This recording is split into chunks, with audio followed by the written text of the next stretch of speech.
ಎಲ್ರಿಗೂ ನಮಸ್ಕಾರ. ಮುಂಚಾನೆಯ ಶುಭಕಾಮನೆಗಳೊಂದಿಗೆ ತಮ್ಮೆಲ್ಲರಿಗೂ ಪ್ರೀತಿಪೂರ್ವಕ ಸ್ವಾಗತ NKR ವಾಹಿನಿಯ ಹೆಮ್ಮೆಯ ಪ್ರಸ್ತುತಿ ಧರ್ಮ ಜ್ಯೋತಿ ಕಾರ್ಯಕ್ರಮಕ್ಕೆ.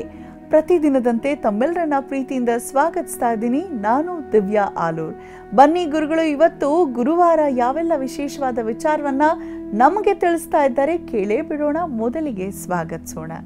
ಶ್ರೀಯುತರು ನಾಡಿನ ಹೆಸರಾಂತ ಜ್ಯೋತಿಷಿಗಳು, ವೇದಾಗಮ ಪಂಡಿತರು, ಆಧ್ಯಾತ್ಮಿಕ ಚಿಂತಕರು ಆದಂತಹ ವಾಚಸ್ಪತಿ ಗುರುಗಳೇ ನಮಸ್ಕಾರ. ಕಾರ್ಯಕ್ರಮಕ್ಕೆ ಹೃತ್ಪೂರ್ವಕ ಸ್ವಾಗತ. ನಮಸ್ಕಾರ ಮತ್ತು ಧನ್ಯವಾದ ಗುರುಗಳೇ. ಇವತ್ತಿನ ಕಾರ್ಯಕ್ರಮದಲ್ಲಿ ಏನೆಲ್ಲ ಒಂದು ವಿಶೇಷ ವಿಚಾರವನ್ನ ತಿಳಿಯಪಡಿಸಲಿದ್ದೀರಾ ಅಂತ ಕೇಳೋಕೆ ಮುನ್ನ ಒಂದು ಶ್ಲೋಕ ಜೊತೆಗೆ ಪಂಚಾಂಗ ಶ್ರವಣ ಮಾಡೋಣವಾ?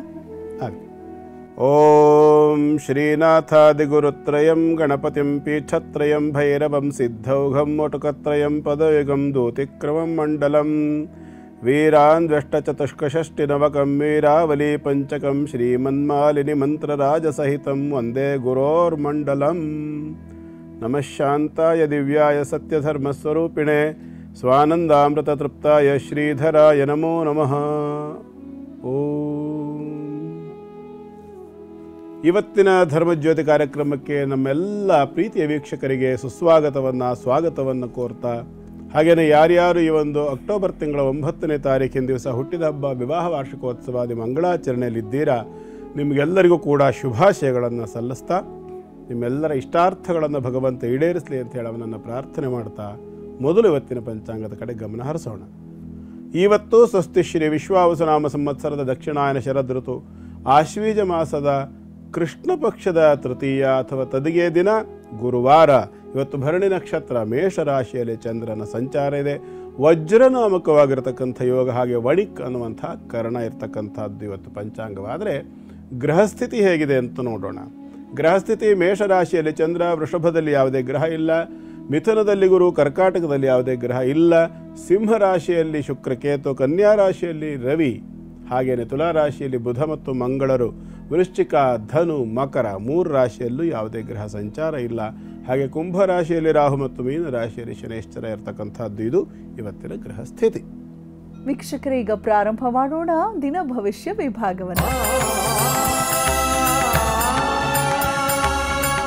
ಗುರುಗಳೇ, ದಿನ ಭವಿಷ್ಯದಲ್ಲಿ ಮೊದಲಿಗೆ ಮೇಷರಾಶಿಯವರಿಗೆ ಹೇಗಿದೆ? ಮೇಷರಾಶಿಯವರಿಗೆ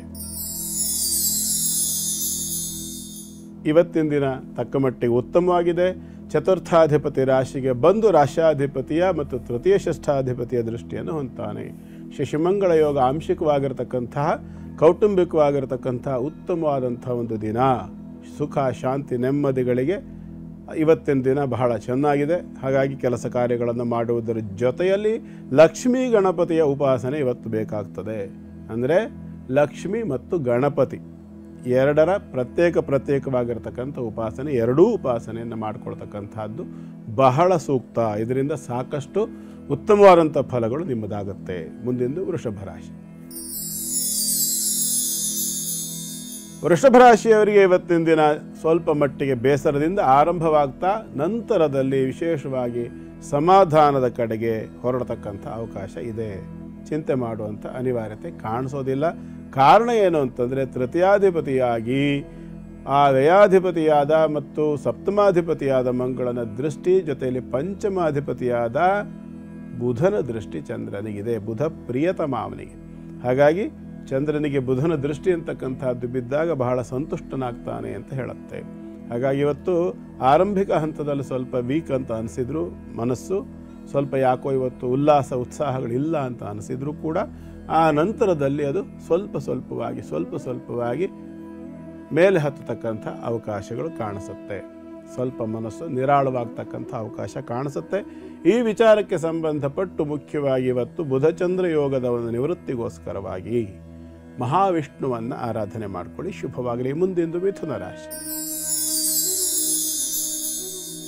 ಮಿಥುನ ರಾಶಿಯವರಿಗೆ ಇವತ್ತಿನ ದಿವಸ ತಕ್ಕ ಮಟ್ಟಿಗೆ ಉತ್ತಮವಾಗಿರತಕ್ಕಂಥದ್ದು, ಧನಲಾಭಕ್ಕೆ ಬಂದಿರತಕ್ಕಂಥ ಒಂದು ಒಳ್ಳೆಯ ಅವಕಾಶಗಳು. ರಾಶಿ, ಚತುರ್ಥ, ಷಷ್ಠ ಮತ್ತು ಲಾಭಾಧಿಪತಿಗಳು ಎಲ್ಲವೂ ಕೂಡ ಏಕತ್ರ ದೃಷ್ಟಿಯನ್ನು ಹೊಂದತಕ್ಕಂಥದ್ದು ಒಳ್ಳೆಯ ಒಂದು ದಿನ ಇವತ್ತು. ಜೊತೆಯಲ್ಲಿ ರಾಶಿಯಲ್ಲಿಯೇ ಸಪ್ತಮ ಕರ್ಮಾಧಿಪತಿಯಾಗಿರ್ತಕ್ಕಂಥ ಗುರು, ಅರ್ಥಾತ್ ಬಿಸ್ನೆಸ್ ಇರಬಹುದು ಅಥವಾ ವ್ಯಾಪಾರ ವ್ಯವಹಾರಗಳಿರಬಹುದು ಅಥವಾ ಉದ್ಯೋಗವೇ ಇರಬಹುದು, ಯಾವುದೋ ಆಫೀಸಲ್ಲೋ ಕಚೇರಿಲೋ ಎಲ್ಲೋ ಫ್ಯಾಕ್ಟ್ರಿಲೋ ಈ ರೀತಿಯಾಗಿ ಕೆಲಸ ಮಾಡ್ತಕ್ಕಂಥವ್ರು, ವಿಶೇಷವಾಗಿ ವಾಹನಗಳನ್ನು ಓಡಿಸ್ತಕ್ಕಂಥವ್ರು ಎಲ್ಲರಿಗೂ ಕೂಡ ಇವತ್ತಿನ ದಿವಸ ಸ್ವಲ್ಪ ಸಮಾಧಾನಕರವಾಗಿರ್ತಕ್ಕಂಥ ಲಕ್ಷಣ ಇದೆ. ಚೆನ್ನಾಗಿದೆ, ಏನಂಥ ದೊಡ್ಡ ಸಂಕಟವಾಗ್ತಕ್ಕಂಥ ಲಕ್ಷಣಗಳು ಕಾಣಿಸೋದಿಲ್ಲ. ಮಾನಸಿಕವಾಗಿರ್ತಕ್ಕಂಥ ದೃಢತೆ ಮತ್ತು ಸಮಾಧಾನಕ್ಕೋಸ್ಕರವಾಗಿ ಮಹಾಗಣಪತಿಯನ್ನು ಅಷ್ಟಭುಜಾಕೃತಿ ಅಂತ ಹೇಳ್ತಾರೆ, 8 ಭುಜಗಳನ್ನು ಹೊಂದಿದಂತಹ ಮಹಾಗಣಪತಿಯನ್ನು ಆರಾಧನೆ ಮಾಡಿಕೊಳ್ಳಿ, ಶುಭವಾಗಲಿ. ಮುಂದೆಂದು ಕರ್ಕಾಟಕ ರಾಶಿ. ಕರ್ಕಾಟಕ ರಾಶಿಯವರಿಗೆ ಇವತ್ತಿನ ದಿನ ತಕ್ಕಮಟ್ಟಿಗೆ ಉತ್ತಮವಾಗಿರ್ತಕ್ಕಂಥದ್ದು. ಕಾರಣ ಚತುರ್ಥದಲ್ಲಿ ಇರ್ತಕ್ಕಂತಹ ಬುಧಮಂಗಳ ಯೋಗ, ಅದಕ್ಕೆ ದೃಷ್ಟಿಯನ್ನು ಕೊಡುವಂತಹ ನಿಮ್ಮ ರಾಶಿಯಾಧಿಪತಿ. ಹಾಗಾಗಿ ಇವತ್ತು ಆಂಶಿಕವಾಗಿ ಉತ್ತಮವಾದಂಥ ಫಲವನ್ನು ಊಹಿಸಬಹುದಾಗಿರುತ್ತೆ. ಅಷ್ಟು ಉತ್ಕೃಷ್ಟ ಅಂತ ಕಾಣಿಸೋದಿಲ್ಲ. ಅದರಲ್ಲೂ ವಿಶೇಷವಾಗಿ ಆಶ್ಲೇಷ ನಕ್ಷತ್ರ ಜಾತರಿಗೆ ಇವತ್ತು ಸ್ವಲ್ಪ ಬೇಸರ ಜಾಸ್ತಿ ಆಗಬಹುದು. ಕಾರಣ ಇವತ್ತೆಲ್ಲ ಕೆಲಸ ಕಾರ್ಯಗಳು ಸ್ವಲ್ಪ ಹಿನ್ನಡೆಯನ್ನು ಹೊಂದತಕ್ಕಂಥ ಲಕ್ಷಣ ಕಾಣಿಸುತ್ತೆ. ದಶಾಭುಕ್ತಿಗಳ ಪ್ರಕಾರ ಶುಭ ಸ್ಥಿತಿ ಅಂತಕ್ಕಂಥದ್ದಿದ್ದರೆ, ಅದರಲ್ಲೂ ವಿಶೇಷವಾಗಿ ಶನೈಶ್ಚರನ ದಶೆಯೋ ಅಥವಾ ಶನೈಶ್ಚರನ ಭುಕ್ತಿಯೋ ಇದ್ದ ಪಕ್ಷದಲ್ಲಿ ಉತ್ಕೃಷ್ಟವಾದಂಥ ಫಲಗಳು ಸಿಗಲಿಕ್ಕೆ ಅವಕಾಶಗಳು ಉಂಟು. ಪ್ರಯತ್ನ ಮಾಡಿ, ಜೊತೆಯಲ್ಲಿ ಇವತ್ತು ಆಂಜನೇಯನನ್ನು ಆರಾಧನೆ ಮಾಡಿಕೊಳ್ಳಿ, ಶುಭವಾಗಲಿ. ಗುರುಗಳೇ, ಗುರುವಾರದ ಈ ದಿನ ಯಾವ್ದಾದ್ರು ಗುರುಸ್ಥಾನದ ಬಗ್ಗೆ ತಿಳಿಸ್ತೀರಾ ಅಂತ ಎಲ್ಲೋ ಮನದ ಮೂಲೆಯಲ್ಲಿ ಅನ್ನಿಸ್ತಾ ಇರತ್ತೆ. ಯಾವ ಗುರುವಿನ ದರ್ಶನ ನಿಮ್ಮ ಮಾತಿನ ಮುಖೇನ ಆಗಲಿದೆ? ಇವತ್ತು ದತ್ತಾತ್ರೇಯರ ಒಂದು ಕ್ಷೇತ್ರಕ್ಕೆ ಕರ್ಕೊಂಡು ಹೋಗ್ತೀನಿ. ದತ್ತಾತ್ರೇಯರು ಸ್ವತಃ ತಪಸ್ಸು ಮಾಡಿರ್ತಕ್ಕಂತಹ ಒಂದು ಕ್ಷೇತ್ರ ನಮ್ಮ ಕರ್ನಾಟಕದಲ್ಲಿದೆ. ಬಹಳ ಅದ್ಭುತವಾಗಿರ್ತಕ್ಕಂಥ ಒಂದು ಕ್ಷೇತ್ರ. ನಾನು ಹಿಂದೆ ಒಂದು ಮಹಾತ್ಮೆಯನ್ನು ತಿಳಿಸಿದ್ದೆ ನಿಮಗೆ. ಪ್ರಸನ್ನ ರಾಮೇಶ್ವರ ದೇವಸ್ಥಾನ, ಅಲ್ಲಿ ಪರಮೇಶ್ವರ ಪ್ರತ್ಯಕ್ಷನಾಗಿ ಬಂದು ಈ ಒಂದು ಜಾಗದಲ್ಲಿ ಸಂಹಾರವನ್ನು ಮಾಡಿ ನೀಲಾಸುರ ಜಂಘಾಸುರರ ಸಂಹಾರ ಮಾಡಿದ. ಯಾರು ಈ ನೀಲಾಸುರ ಜಂಘಾಸುರರು? ಈ ನೀಲಾಸುರ ಜಂಘಾಸುರ ಅಂತಕ್ಕಂಥವರು ತಪಸ್ಸಿಗೆ ಕುಳಿತಿರ್ತಕ್ಕಂತಹ ದತ್ತಾತ್ರೇಯ ಮಹರ್ಷಿಗಳಿಗೆ ಅವರು ಸ್ನಾನ ಮಾಡುವ ನೀರನ್ನು ಮೈಲಿಗೆ ಮಾಡ್ತಕ್ಕಂಥದ್ದು. ಸ್ನಾನ ಮಾಡುವಂತಹ ನೀರು ಉಕ್ಕಿ ಬರ್ತಕ್ಕಂಥದ್ದು. ಅದು ಅಲ್ಲಿ ಇವರು ತಮ್ಮ ತಪಶಕ್ತಿಯಿಂದ ಸೃಷ್ಟಿ ಮಾಡಿಕೊಂಡ್ರು. ಜೊತೆಯಲ್ಲಿ ತಮ್ಮ ತಾಂತ್ರಿಕ ಮತ್ತು ವಿಶೇಷವಾಗಿರ್ತಕ್ಕಂಥ ತಮ್ಮ ಭೈರವಿ ಸಾಧನೆ ಇತ್ಯಾದಿಗಳನ್ನು ಮಾಡಿ ಬಹಳ ದೊಡ್ಡ ಸಾಧಕರಾಗಿದ್ದಂತಹ ಕಾಲದಲ್ಲಿ ತಮ್ಮ ತಪಶಕ್ತಿಯಿಂದ ಉತ್ಪತ್ತಿಯಾಗಿ ಆ ಬೀಳ್ತಕ್ಕಂತಹ ನೀರು ಮುತ್ತಿನ ಮಣಿಗಳ ಆಕಾರದಲ್ಲಿ ಬೀಳ್ತದೆ ಅಂತ ಹೇಳಿದ್ದೆ. ನಾನು ಕಣ್ಣಾರೆ ನೋಡಿದ್ದನ್ನು ಹೇಳ್ತಿದ್ದೀನಿ. ಎಷ್ಟೋ ಸಂದರ್ಭ ಕಲ್ಪನೆಯಲ್ಲಿ ಹೇಳ್ತಕ್ಕಂಥದ್ದು ಇರುತ್ತೆ, ಇಲ್ಲ ಅಂತಲ್ಲ. ಆದರೆ ಇದು ನಾನು ಪ್ರತ್ಯಕ್ಷ ಕಣ್ಣಿಂದ ನೋಡಿದ್ದೇನೆ. ಮಾಣಿಕ್ಯಧಾರ ಅನ್ನುವಂಥ ಹೆಸರನ್ನು ಇವತ್ತಿಗೂ ಕೂಡ ಅಲ್ಲಿ ಆ ಒಂದು ಧಾರೆ ಯಾವ ಜಾಗದಲ್ಲಿ ದತ್ತಾತ್ರೇಯರ ಮಹರ್ಷಿಗಳು ತಪಸ್ಸು ಮಾಡ್ತಾ ಗುಹೆಯ ಒಳಗೆ ಕುಳಿತಿದ್ರಲ್ಲ, ಆ ಗುಹೆಯಿಂದ ಸ್ವಲ್ಪ ದೂರದಲ್ಲಿ ಬೆಟ್ಟದ ಮೇಲೆ, ಅದು ಬಟಾ ಬಯಲಾಗಿರ್ತಕ್ಕಂಥ ಜಾಗ, ಆ ಜಾಗದಲ್ಲಿ ಒಂದು 10 ಅಡಿ ಕೆಳಗಡೆ ಇಳಿದು ಹೀಗೆ ಹೋದರೆ ಅಲ್ಲಿ ಮೇಲಿಂದ ನೀರು ಬೀಳುತ್ತದೆ. ಬಹಳ ವಿಚಿತ್ರವಾಗಿ. ಅಲ್ಲಿಂದ ಮತ್ತೆ ಈ ಕಡೆ ಬಂದರೆ ಎಲ್ಲ ಲೆವೆಲ್ಲೇ. ಅದು ಎಲ್ಲಿಂದ ಅದು ಉತ್ಪತ್ತಿ ಆಗ್ತದೆ ಹೇಳೋದು ಬಹಳ ಆಶ್ಚರ್ಯ. ಮತ್ತು ಬೆಟ್ಟದ ತುದಿ, ಅದು ಶಿಖರ.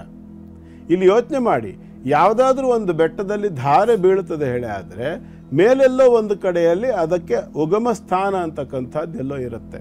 ಅದು ಕೆಳಗಡೆ ಎಲ್ಲೋ ಒಂದು ಹೊರಗಡೆಗೆ ಬರುತ್ತೆ ಅಂತ ಹೇಳ್ತಾರೆ, ಬುಗ್ಗೆಯಾಗಿ ಚಿಮ್ಮುತ್ತೆ ಅಂತ. ಇದು ಹಾಗಲ್ಲ, ಬಟಾ ಬಯಲು ಪ್ರದೇಶ. ಅಲ್ಲಿ ಕೇವಲ ಒಂದು ಅರ್ಧ ಅಡಿ ಅಥವಾ 1 ಅಡಿ ಹತ್ರ ಜಾಸ್ತಿ ಇರ್ಬೋದು. ಕೆಳಗಡೆ ಇಳ್ಕೊಂಡು ಹೋಗಬೇಕು, ಅದೊಂದು 15 ಅಡಿ ಆಳದಲ್ಲಿ ಕೆಳಗಡೆಗೆ ಇರಬಹುದು. ಅಲ್ಲಿ ಆ ನೀರು ಅಂತಕ್ಕಂಥದ್ದು ಬೀಳುತ್ತೆ. ಬಹಳ ಅದ್ಭುತವಾಗಿರತಕ್ಕಂಥ ಒಂದು ಜಾಗ ಅದು. ಇದು ಎಲ್ಲಿದೆ ಅಂತಂದರೆ ಇದನ್ನು ದತ್ತಾತ್ರೇಯ ಪೀಠ ಅಂತ ಇವತ್ತು ಕರೀತಾರೆ. ದತ್ತಾತ್ರೇಯ ಪೀಠ ಆ ಜಾಗದಲ್ಲಿ ಗುಹೆಯ ಒಳಗೆ ತಾವು ತಪಸ್ಸನ್ನು ಮಾಡಿ ತಮ್ಮ ಪಾದುಕೆಗಳನ್ನು ಇಟ್ಟು ಅಲ್ಲಿಂದ ಅವರು ಹೊರಟು ಹೋಗಿದ್ದು. ಆ ನಂತರದಲ್ಲಿ ಅವತಾರವನ್ನು ಬದಲಾವಣೆ ಮಾಡಿ ಅವರು ನರಸಿಂಹ ಸರಸ್ವತಿ ಅನ್ನುವಂತಹ ಒಂದು ಹೆಸರಿನಿಂದ ಗಾಣಗಾಪುರದಲ್ಲಿ ಕಾಣಿಸಿಕೊಂಡ್ರು ಅಂತ ಬರ್ತದೆ. ಅಂತಹ ಒಂದು ವಿಶಿಷ್ಟವಾಗಿರತಕ್ಕಂತಹ ಸ್ಥಾನ ಇವತ್ತು ನಮ್ಮ ಚಿಕ್ಕಮಗಳೂರು ಜಿಲ್ಲೆಯಲ್ಲಿ ಇದೆ. ಅಲ್ಲಿ ಬಹಳ ಬೇರೆ ಬೇರೆ ಅನ್ಯ ಧರ್ಮೀಯರು ಇವತ್ತು ಬಂದು ಆಕ್ರಮಿಸ್ಕೊಳ್ತಕ್ಕಂಥದ್ದೇನು ಹೊಸತಲ್ಲ ನಮ್ಮ ಭಾರತೀಯರಿಗೆ. ಯಾಕೆ ಅಂತಂದರೆ ನಮ್ಮದೊಂದು ಸ್ವಭಾವ ಇದೆಯಲ್ಲ, ನಮ್ಮ ಮಕ್ಕಳನ್ನು ರಸ್ತೆ ಮೇಲೆ ಬಿಟ್ಟುಬಿಟ್ಟು ಇನ್ನೊಂದು ಮನೆ ಮಕ್ಕಳ ತಲೆ ಮೇಲೆ ಎಣ್ಣೆ ಸವರಿ ಅವರನ್ನು ಸಾಕ್ತಕ್ಕಂಥ ಸ್ವಭಾವ ನಮಗೆ ಸಹಜ. ನಮಗೆ ದೇವಸ್ಥಾನಕ್ಕೆ ಹೋಗಲಿಕ್ಕೆ ಪುರುಸೊತ್ತಿಲ್ಲ. ನಮ್ಮ ಜನರ ಉಪಾಸನಾ ಕ್ರಮವನ್ನು ಹೀಯಾಳಿಸ್ಲಿಕ್ಕೆ ನಮಗೆಲ್ಲ ಚೆನ್ನಾಗಿ ಬರ್ತದೆ. ಅದರ ಜೊತೆಯಲ್ಲಿ ನಮ್ಮ ಉಪಾಸನೆಯನ್ನು ಕೂಡ ವೈಕೃತಿಕವಾಗಿ ವಿಕೃತಿಯನ್ನು ಮಾಡ್ತಕ್ಕಂಥದ್ದು. ಉದಾಹರಣೆಗೆ ಹೇಳ್ತೀನಿ ನಾನು, ಗಾಂಧಿಯ ಆಕಾರದ ಗಣಪತಿಯನ್ನು ನಿರ್ಮಾಣ ಮಾಡೋದು, ಸೊಂಡಲಿಟ್ಟುಬಿಡೋದು, ಕನ್ನಡಕ ಹಾಕೋದು, ಗಾಂಧಿ ಥರದಲ್ಲಿ ತೋರಿಸೋದು, ಅಥವಾ ಕ್ರಿಕೆಟ್ ಆಡೋ ಥರದಲ್ಲಿ ಕೈಯಲ್ಲಿ ಬ್ಯಾಟ್ ಕೊಟ್ಬಿಟ್ಟು ಗಣಪತಿಯನ್ನು ಮಾಡೋದು, ಅಥವಾ ಗಿಟಾರ್ ಕೊಟ್ಟಿರ್ತಕ್ಕಂಥ ಗಣಪತಿಯನ್ನು ಮಾಡೋದು. ಅದಕ್ಕಿಂತ ತುಂಬ ಬೇಜಾರಾಗಿತ್ತು ಇತ್ತೀಚೆಗೆ ಗುರುಗಳೇ. ಒಂದು ಸಿನಿಮಾ ಬಂದಿತ್ತು, ಹೆಸರು ಬೇಡ, ಆದರೆ ಅದರಲ್ಲಿ ಅವನೊಬ್ಬ ಕಾಡುಗಳ್ಳ, ಅವನಂತ ಒಂದು ಗಣಪತಿ, ಅವನ್ ಒಂದ್ ರೀತಿಯ ಸೀರೆ ಉಟ್ಟಿರೋ ಅಲ್ವಾ. ಈ ಥರದಲ್ಲಿ ನಮ್ಮ ಸಭ್ಯತೆ, ನಮ್ಮ ಸಂಸ್ಕೃತಿ, ಸತ್ಯವಾಗಿ ಹೇಳಬೇಕು ಅಂತಂದ್ರೆ ಅನ್ಯ ಧರ್ಮೀಯರನ್ನು ಕಂಡ್ರೆ ಶ್ಲಾಘಿಸಬೇಕು ಅಂತ ಅನ್ಸುತ್ತೆ. ಸಮಾಜಕ್ಕೆ ಕಂಟಕಪ್ರಾಯರು ದೇಶ ದೇಶಗಳಲ್ಲಿ ಹಿಂಸೆಯನ್ನು ಉತ್ಪಾದನೆ ಮಾಡ್ತಕ್ಕಂಥವ್ರು ಇತ್ಯಾದಿಗಳನ್ನು ಒಂದು ಬದಿಯಲ್ಲಿ ಇಡೋಣ. ಅದು ಯಾರೂ ಒಪ್ಲಿಕ್ಕೆ ಸಾಧ್ಯ ಇಲ್ಲ, ನಾನು ಒಪ್ಪೋದಿಲ್ಲ, ಅದು ಬೇರೆ ವಿಚಾರ. ಆದರೆ ವೈಯಕ್ತಿಕವಾಗಿ ಅವರ ಧರ್ಮದ ಯಾರಾದರೂ ಒಬ್ಬರು ನಿಂದನೆ ಮಾಡಿ ಗೆದ್ದು ಬಿಡಲಿ ನೋಡೋಣ. ಒಂದು ಸಣ್ಣ ವಿಕೃತಿಯನ್ನು, ಗಣಪತಿಯನ್ನು ವಿಕೃತಿ ಮಾಡೋದಿರಬಹುದು, ಬೇರೆ ಬೇರೆ ರೂಪವನ್ನು ವಿಕೃತಿ ಮಾಡೋದಿರಬಹುದು, ಎಷ್ಟು ಮೂರ್ಖತನ ಮಾಡ್ತಾ ಇದ್ದೇವೆ ನಾವಿವತ್ತು. ನಾವು ಯಾವ ಮಾರ್ಗದಲ್ಲಿ ಹೋಗ್ತಿದ್ದೇವೆ? ಅನ್ಯ ಧರ್ಮೀಯರು ಬಂದು ಈ ದೇಶದಲ್ಲಿ ಆಶ್ರಯ ಪಡೆದ್ರು. ಆಶ್ರಯ ಕೊಟ್ಟು ಅವರನ್ನು ಬೆಳೆಸಿದ್ಯಾರು? ನಾವು. ಅವರು ಇವತ್ತು ಯಾವ ಮಟ್ಟಕ್ಕೆ ಬೆಳೀತಾ ಇದ್ದಾರೆ? ಅವರ ಧರ್ಮದ ಮೇಲೆ ಅವರಿಗೆ ಇರ್ತಕ್ಕಂಥ ಕಠಿಣವಾಗಿರ್ತಕ್ಕಂಥ ನಿರ್ಧಾರಗಳೇನು?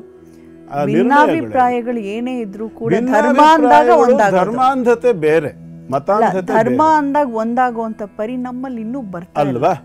ಒಬ್ಬ, ಈಗ ಬೇರೆ ಏನು ಬೇಡ, ಒಬ್ಬ ಸಮಾಜ ದ್ರೋಹಿ, ದೇಶದ್ರೋಹಿ ಇದ್ದಾನೆ, ಅಥವಾ ಸಮಾಜಕ್ಕೆ ಕಂಟಕನಾಗಿ 10 ಜನರಿಗೆ ಆಪತ್ತನ್ನು ತಂದಿಟ್ಟಿದ್ದಾನೆ, ಅವರ ಧರ್ಮದವನು ಅಂದ್ರೆ ಅವನ ವಿರುದ್ಧ ಏನು ಮಾತಾಡೋದು? ರಾಜಕಾರಣಿಗಳು ಕೂಡ, ಅಧಿಕಾರದಲ್ಲಿದ್ದಂಥವರು ಕೂಡ, ಅವರುಗಳು ಏನು ಮಾತಾಡೋದಿಲ್ಲ. ಹಾಗಾದ್ರೆ ನಾವೆಲ್ಲಿ ಹೋಗ್ತಿದ್ದೇವೆ? ನಾವೇನು ಮಾಡ್ತಿದ್ದೇವೆ? ಇವತ್ತು ಹಬ್ಬ ಹರಿದಿನಗಳ ಹೆಸರಿನಲ್ಲಿ ನಾವು ಆಟಾಟೋಪವನ್ನು ಮಾಡೋದು, ಪುಂಡಾಟವನ್ನು ಮಾಡ್ತಾ ಇದ್ದೇವೆ. ಧನ ಸಂಗ್ರಹ, ನಿಧಿ ಸಂಗ್ರಹಕ್ಕೆ ಹೇಳ್ಕೊಂಡು ನಾವು ರಶೀದಿ ಪುಸ್ತಕಗಳನ್ನು ಹಿಡ್ಕೊಂಡು ಮನೆ ಮನೆ ಬಾಗಿಲಿಗೆ ಹೋಗಿ ಅವರನ್ನು ಧಮಕಿ ಹಾಕಿ ಅವರಿಂದ ಹಣವನ್ನು ವಸೂಲಿ ಮಾಡ್ತೇವೆ. ನಾವು ನಮ್ಮ ಹಬ್ಬ ನಾವು ಆಚರಣೆ ಮಾಡಬೇಕು ಅಂದರೆ ಪ್ರೀತಿಯಿಂದ ಕೊಟ್ಟರೆ ತಗೋಬೇಕು, ಇಲ್ಲ ಸುಮ್ಮನೆ ಬರಬೇಕಲ್ವ. ಏನು ಮಾಡ್ತಾ ಇದ್ದೇವೆ ನಾವು? ಮತ್ತು ಇನ್ನೊಂದು ಬಹಳ ಮುಖ್ಯವಾದ ವಿಚಾರ, ಕೇವಲ ಇದನ್ನು ನಾನು ಉದಾಹರಣೆಯಾಗಿ ತಗೊಳ್ತಾ ಇದ್ದೇನೆ, ತಪ್ಪಾಗಿ ತಿಳ್ಕೊಂಡ್ರೆ ಅದು ನಿಮ್ಮಿಷ್ಟ, ನಾನೇನು ಹೇಳಲಿಕ್ಕಾಗೋದಿಲ್ಲ. ಎಲ್ಲೂ ಕೂಡ ದೇವತಾರಾಧನೆ ಅಂತಕ್ಕಂಥದ್ದು 10 ಜನರನ್ನು ಸೇರಿಸಲಿಕ್ಕಾಗಿರೋದೇ ಹೊರತು 10 ಜನರನ್ನು ನೋಯಿಸ್ಲಿಕ್ಕಾಗಿರೋದಲ್ಲ. ಅದಕ್ಕೆ ಮೈಕ್ ಸೆಟ್ ಇತ್ಯಾದಿಗಳನ್ನು ಹಾಕಿ ದೊಡ್ಡ ಮಟ್ಟದಲ್ಲಿ 12 ಗಂಟೆ ರಾತ್ರಿವರೆಗೆ ರಂಪವಾಗುವಷ್ಟು ಸೌಂಡ್ ಕೊಡೋದು, ಒಂದೂ ಭಕ್ತಿಗೀತೆ ಇರೋದಿಲ್ಲ ಅಲ್ಲಿ, ಆಯ್ತಾ. ಅಲ್ಲಿ ನಡೀತಕ್ಕಂಥ ಆ ವಿಕೃತಿಯನ್ನು ನೋಡಿದರೆ ಇದೇನು ಇವರು ನಿಜವಾಗಲೂ ಸಮಾಜದ ಏಳಿಗೆಯನ್ನು ಬಯಸ್ತಾರಾ ಅಥವಾ ಸಮಾಜಕ್ಕೆ ಕಂಟಕರ ಇವರು? ಅಂದ್ರೆ ಗುರುಗಳೇ, ಹಿರಿಯರೊಬ್ರು ನಿಮ್ಮಂತೆ ಹೇಳಿದಂಥ ಮಾತು, ಯಾರು ಗಣಪನನ್ನ ಸಾರ್ವಜನಿಕವಾದಂಥ ಒಂದು ಸ್ಥಳದಲ್ಲಿ ಕುಳ್ಳರಿಸಿ ಹೇಗಂದ್ರೆ ಹಾಗೆ ಮಾಡುವಂಥದ್ದು, ಸುಮ್ಮನೆ ದುಡ್ಡು ಮಾಡಬೇಕು ಅಂತ ಮಾಡಿದ್ರೆ ಆ ಸಂಘ ಮತ್ತು ಆ ಸಂಘದಲ್ಲಿರೋಂಥವ್ರು ಯಾರು ಉದ್ಧಾರಕ್ಕಾಗೋದಿಲ್ಲ. ಅಲ್ಲ, ಉದ್ಧಾರ ಆಗೋದಿಲ್ಲ ಅಂತಲ್ಲ, ಅವರವ್ರ ಮಧ್ಯದಲ್ಲೇ ನಾಳೆ ಜಗಳಾಗಿ ಕೊಲೆಯಲ್ಲಿ ಪರ್ಯವಸಾನ ಆಗಿದ್ದ ದಾಖಲೆ ಉಂಟು. ಇದೇ ಬೆಂಗಳೂರಿನಲ್ಲೇ ನಡೆದಿದೆ, ನಮಗದು ಗೊತ್ತಿದೆ ವಿಷಯ ಕೂಡ. ಈಗಲ್ಲ, ಈಗ ಒಂದು 25 ವರ್ಷದ ಹಿಂದೆ ದೊಡ್ಡ ಮಟ್ಟದ ರಂಪರಾದ್ಧಾಂತಗಳಾಗಿ ಕೊಲೆಯಲ್ಲಿ ಎಂಡ್ ಆಯಿತು. ಕಾರಣ ಏನು? ಸಂಗ್ರಹವಾಗಿರ್ತಕ್ಕಂಥ ಹಣ ಜಾಸ್ತಿ ಉಳಿದಿತ್ತು. ಆ ಜಾಸ್ತಿ ಹಣ ಉಳಿದಿದ್ದನ್ನು ಹಂಚಿಕೊಳ್ಬೇಕು ಅನ್ನುವಂಥ ಆಸೆ, ಆ ಹಂಚಿಕೆಯಲ್ಲಿ ಭಿನ್ನಾಭಿಪ್ರಾಯ, ಅದು ಕೊಲೆಯಲ್ಲಿ ಪರ್ಯವಸಾನ. ಪರಿಣಾಮ ಇಷ್ಟೇ. ನಾವು ಎಲ್ಲರೂ ಕೇಳಿದೇವಲ್ಲ, ಧರ್ಮೋ ರಕ್ಷತೆ ರಕ್ಷಿತ, ಪೂರ್ವಾರ್ಧ ಯಾರಿಗೆ ಗೊತ್ತು? ಅದು ಹಿಂದೇನೋ ಒಂದಿರಬೇಕಲ್ವ. ಧರ್ಮೋ ರಕ್ಷತೆ ರಕ್ಷಿತ 8 ಅಕ್ಷರ ಹೇಳ್ಬಿಟ್ರೆ ಆಗ್ಲಿಲ್ವಲ್ಲ, ಅದು ಹಿಂದೇನೋ ಒಂದಿರಬೇಕಲ್ಲ. ಧರ್ಮ ಏವ ಹತೋ ಹಂತಿ ಧರ್ಮೋ ರಕ್ಷತೆ ರಕ್ಷಿತ. ತನ್ನನ್ನು ಯಾರು ನಾಶ ಮಾಡಲಿಕ್ಕೆ ಬರ್ತಾನೋ ಅವನನ್ನು ಅದೇ ನಾಶ ಮಾಡ್ತದೆ. ಹಾವನ್ನು ಹಿಡಿಯುವವನಿಗೆ ಮೃತ್ಯು ಯಾವುದು? ಹಾವೇ. ನೆನ್ಪಿಟ್ಕೊಳ್ಳಿ ಇದನ್ನು. ನಾನು ಯಾರನ್ನು ಹೀಯಾಳಿಸ್ಲಿಕ್ಕಾಗಿ ಹೇಳ್ತಿಲ್ಲ, ಕೇವಲ ಸಮಾಜಕ್ಕೆ ಉಪಕಾರ ಮಾಡುವ ಉದ್ದೇಶದಿಂದ, ಆ ಜೀವಿಯಿಂದ ಉಳಿಸಬೇಕು ಅನ್ನುವ ಒಂದೇ ಭಾವನೆಯಿಂದ ಯಾರು ಹಾವನ್ನು ಹಿಡಿತಾನೆ ಅವನಿಗೆ ಹಾವಿನಿಂದ ಮೃತ್ಯು ಬಂದಿರೋದಿಲ್ಲ. ಆದರೆ ಕಾಲಕ್ರಮೇಣ ಅವನ ಒಳಗಡೆಗೆ ಒಂದು ದುರ್ಬುದ್ಧಿ ಅಂತಕ್ಕಂಥದ್ದು ಬಂದರೆ, ನಾನು ಇದನ್ನು ಹಿಡಿಯಬಲ್ಲೆ, ಇದನ್ನು ಆಟ ಆಡಿಸಬಲ್ಲೆ, ಇದನ್ನು ತಾನು ಏನು ಮಾಡಿದರೂ ತಾನು ಗೆದ್ದು ಬರಬಲ್ಲೆ ಇತ್ಯಾದಿ ಏನಾದರೂ ಉದ್ದೇಶವನ್ನು ಇಟ್ಟುಕೊಂಡು ಮುಟ್ಟಿದನ, ಅವತ್ತವನ ಅಂತ್ಯ ಆರಂಭ ಅಂತ ಲೆಕ್ಕ. ಹಾಗಾಗಿ ದಯಮಾಡಿ ದತ್ತಾತ್ರೇಯರ ಈ ಒಂದು ಪೀಠ ಏನಿದೆ, ಎಲ್ಲಿದೆ ಅಂತ ಹೇಳಿದರೆ ನಾನು ಇಷ್ಟ ತನಕ ಮಾತಾಡಿದ್ದಕ್ಕೆ ಎಲ್ಲರಿಗೂ ಅರ್ಥವಾಗುತ್ತೆ, ನಾನು ಯಾಕೆ ಇಷ್ಟೆಲ್ಲ ಹೇಳಬೇಕಾಯ್ತು ಅಂಥೇಳಿ. ಅದನ್ನು ಇವತ್ತು ರಾಜಕಾರಣಿಗಳ ಕೆಲವು ರಾಜಕಾರಣಿಗಳ ಕುಯುಕ್ತಿಯಿಂದ, ದುರ್ಬುದ್ಧಿಯಿಂದ, ದುಷ್ಟತನದಿಂದ ದತ್ತಾತ್ರೇಯ ಪೀಠವಾಗಿರ್ತಕ್ಕಂಥ ನಮ್ಮ ಜಾಗ, ನಮ್ಮ ಕ್ಷೇತ್ರ, ನಮ್ಮ ಭೂಮಿ, ನಮ್ಮ ಗುಹೆ, ನಮ್ಮ ಪರಂಪರೆ, ನಮ್ಮ ಪದ್ಧತಿ ಹೋಗಿ ಇವತ್ತು ಬಾಬಾ ಬುಡನ್ಗಿರಿಯಾಗಿ ಕೂತಿದೆ.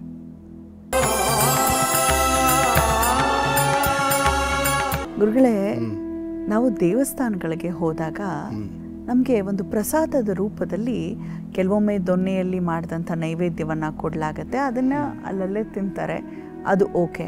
ಕುಂಕುಮವನ್ನು ತೆಗೆದುಕೊಂಡು ಬರ್ತೀವಿ, ಅದ್ರ ಜೊತೆಗೆ ಹೂಗಳು, ಕಾಯಿ ಎಲ್ಲ ಕೊಡ್ತಾರೆ, ಬಾಳೆಹಣ್ಣು ಅವೆಲ್ಲ ಕೆಲವೊಮ್ಮೆ ನಾವು ಸೇವಿಸ್ತೇವೆ, ಎಲ್ಲ ಬೇರೆಯವ್ರಿಗೆ ಕೊಡ್ತೇವೆ. ಕಾಯಿಯನ್ನು ಸಿಹಿಯನ್ನೇ ಮಾಡಿ ತಿನ್ನಬೇಕು ಅನ್ನೋದು ನಮ್ಮ ಮನದ ಭಾವ. ಆದರೆ ಕೊಡುವಂಥ ಹಾರಗಳು ಬಹಳಷ್ಟು ದೊಡ್ಡ ದೊಡ್ಡ ಹಾರಗಳನ್ನು ಕೆಲವೊಮ್ಮೆ ಖಂಡಿತ ನಾವಂತೂ ಉಪಯೋಗಿಸೋಕ್ಕಾಗಲ್ಲ, ಗಾಡಿಗಳಿಗೆ ಹಾಕಲಾಗತ್ತೆ. ಸೊ ದೇವಸ್ಥಾನದ ಗರ್ಭಗುಡಿಯಿಂದ ಸಿಗುವಂಥ ಈ ಎಲ್ಲ ಶುಭ ವಸ್ತುಗಳನ್ನು ಸರಿ ರೀತಿಯಲ್ಲಿ ನಾವು ಉಪಯೋಗಿಸ್ಬೇಕು ಅಂದರೆ ಹೇಗೆ ಮಾಡಬೇಕು?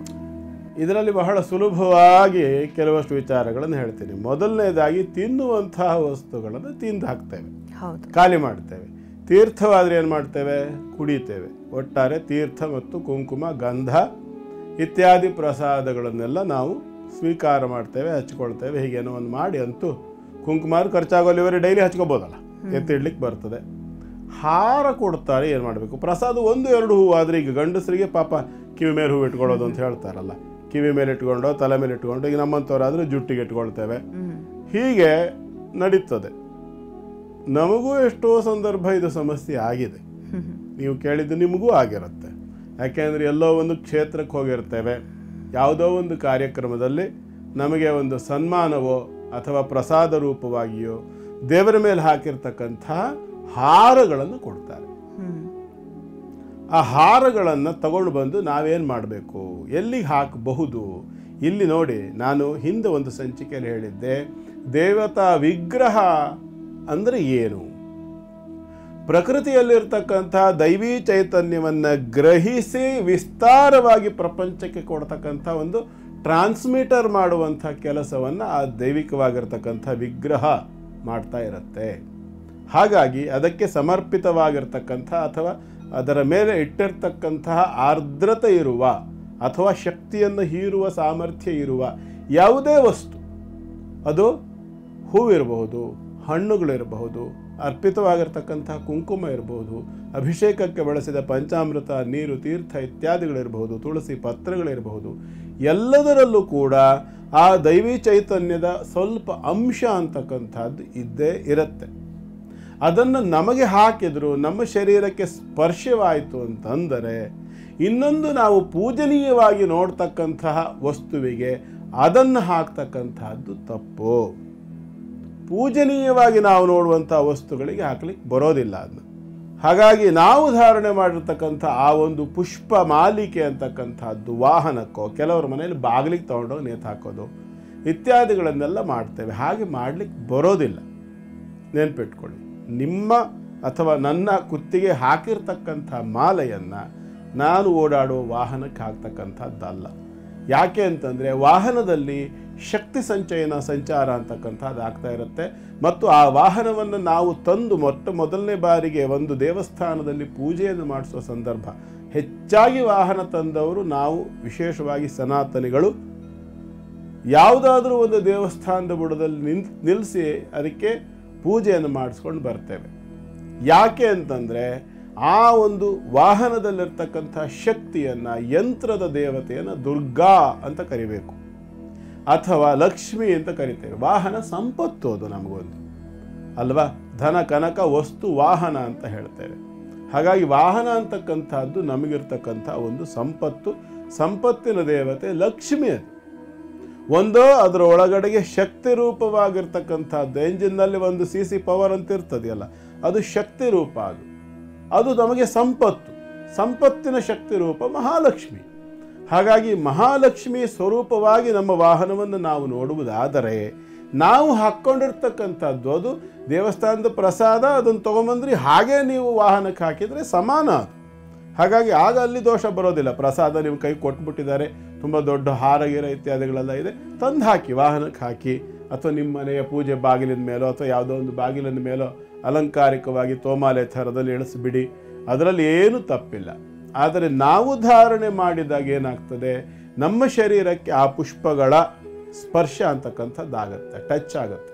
ಮತ್ತು ಶರೀರದಲ್ಲಿ ಎಂಥದ್ದೇ ಎಷ್ಟೇ ಸ್ನಾನ ಮಾಡಲಿ, ಏನೇ ಮಾಡಿರಲಿ, ಶರೀರದಲ್ಲಿರ್ತಕ್ಕಂಥ ಚರ್ಮದ ರಂಧ್ರಗಳಿಂದ ಬೆವರು ಅಂತಕ್ಕಂಥದ್ದು ಬಂದೇ ಬರುತ್ತೆ. ಅದು ಇನ್ನೆಲ್ಲಾದರೂ ಹೊರಗಡೆ ಹೋಗಿದ್ದೇವೆ, ಕಾರ್ಯಕ್ರಮದಲ್ಲಿ ಭಾಗವಹಿಸಿದ್ದೇವೆ, ಜನಜಂಗುಳಿ ಇರುವಲ್ಲಿದ್ದೇವೆ, ಬಿಸಿಲಿನಲ್ಲಿ ಓಡಾಡಿದ್ದೇವೆ, ನಡೆದಿದ್ದೇವೆ, ಮೆಟ್ಲು ಹತ್ತಿದ್ದೇವೆ, ಇಂಥ ಸಂದರ್ಭದಲ್ಲಿ ಶರೀರದ ಉಷ್ಣತೆ ಅಂತಕ್ಕಂಥದ್ದು ವ್ಯತ್ಯಾಸವಾದಾಗ ಸಹಜವಾಗಿ ಬೆವರು ಬರ್ತದೆ. ಶರೀರದಿಂದ ಹೊರಗೆ ಬಂದಿರತಕ್ಕಂತಹ ಬೆವರು, ಮತ್ತೊಂದು ಮಗದೊಂದು ಇತ್ಯಾದಿ ಎಲ್ಲ ವಸ್ತುಗಳನ್ನು ಕೂಡ ನಾವು ಮೈಲಿಗೆ ಅಂತಲೇ ಪರಿಗಣಿಸ್ತೇವೆ. ಇದನ್ನು ಎಂದು ಮರಿಬಾರದು. ಹಾಗಾಗಿ ನಾವು ಧಾರಣೆ ಮಾಡಿದಾಗ ಆ ಪುಷ್ಪದಲ್ಲಿರ್ತಕ್ಕಂಥ ದೈವಿಕ ಚೈತನ್ಯಗಳು ಅಂತಕ್ಕಂಥದ್ದು ನಮ್ಮೊಳಗೆ ಬರುವುದರ ಜೊತೆಯಲ್ಲಿ ಆ ಪುಷ್ಪಗಳಿಗೆ ನಮ್ಮ ಶರೀರದ ಚರ್ಮ ಅಂತಕ್ಕಂಥದ್ದು ಸ್ಪರ್ಶವಾದಾಗ ಆ ಪುಷ್ಪ ಅಂತಕ್ಕಂಥದ್ದು ಮೈಲಿಗೆ ಆಗ್ತದೆ. ಹಾಗಾಗಿ ಮೈಲಿಗೆ ಆಗಿರ್ತಕ್ಕಂಥ ಅದನ್ನು ತಗೊಂಡೋಗಿ ವಾಹನಕ್ಕೆ ಹಾಕ್ತಕ್ಕಂಥದ್ದು ಸರಿಯಲ್ಲ. ನೇರವಾಗಿ ವಿಗ್ರಹದಿಂದ ತೆಗೆದುಕೊಟ್ಟ ಪ್ರಸಾದವಾದರೆ ತಗೊಂಡೋಗಿ ಹಾಕಿದರೆ ಏನು ದೋಷ ಇಲ್ಲ. ಇದು ವಾಹನಕ್ಕೆ ಹಾಕಬಾರ್ದು ಅಂತ ತಾವು ಹೇಳಿದ್ರಿ, ಓಕೆ ಗುರುಗಳೇ. ಆದರೆ ದೇವರ ಮೇಲೆ ಹಾಕಿದಂತಹ ಒಂದು ವಸ್ತ್ರ, ಗಂಡ್ಮಕ್ಳಿಗೆ ವಸ್ತ್ರ ಕೊಡ್ತಾರೆ, ಹೆಣ್ಮಕ್ಳಿಗೆ ಸೀರೆಯನ್ನ ಉಟ್ಟಿರುವಂಥದ್ದನ್ನು ಕೊಡ್ತಾರೆ, ಅಲ್ಲಿ ಆಕ್ಷನಲ್ಲಿ ಮಾರ್ತಿರ್ತಾರೆ ಕೂಡ, ಅದು ದೇವಸ್ಥಾನದ ಒಂದು ಅನ್ನದಾನಕ್ಕೆ ಉಪಯೋಗಿಸ್ಕೊಳ್ಳಾಗತ್ತೆ ಅಂತ. ಅದನ್ನು ತಂದಂತಹ ಸಂದರ್ಭದಲ್ಲಿ ಎಷ್ಟು ಮಡಿಯಿಂದ ಅದನ್ನು ಉಪಯೋಗಿಸ್ಬೇಕು. ಕೆಲವರು ಮನೇಲಿ ನಾನು ಗಮನಿಸಿದ್ದೀನಿ, ಅವರು ಪ್ರತ್ಯೇಕವಾಗಿ ಈ ಮಾಮೂಲಿ ಕಡೆ ಎಲ್ಲ ಓಡಾಡೋವಂಥ ಜಾಗಗಳಿಗೆ ಅಂತಲೇ ಬೇರೆ ಉಡುಗೆಗಳನ್ನು ಇಟ್ಕೊಂಡಿರ್ತಾರೆ. ದೇವರ ಪೂಜೆಗೆ ಅಂತ ಕೂರುವಾಗ ಅವರು ಆ ಬಟ್ಟೆಗಳನ್ನು ಬಳಸೋದಿಲ್ಲ. ದೇವರ ಪೂಜೆಗೆ ಅಂತಲೇ ಪ್ರತ್ಯೇಕವಾಗಿ ಕೆಲವೊಂದಷ್ಟು ಬಟ್ಟೆಗಳನ್ನು ತೆಗೆದಿಟ್ಟಿರ್ತಾರೆ. ಅದು ಒಂದು ಮಡಿ ಬಟ್ಟೆ ಅನ್ನೋ ರೀತಿಯಲ್ಲಿ ಅದನ್ನು ಹೊರಗಡೆ ಓಡಾಡೋದಕ್ಕೆ ಹಾಕೊಳ್ಳೋದಕ್ಕೆ ಉಪಯೋಗಿಸೋದೇ ಇಲ್ಲ ಅವರು. ಸೊ ಅದು ಒಂಥರ ದೇವರಿಗೆ ಸಮರ್ಪಿತ ಅನ್ನೋ ರೀತಿ.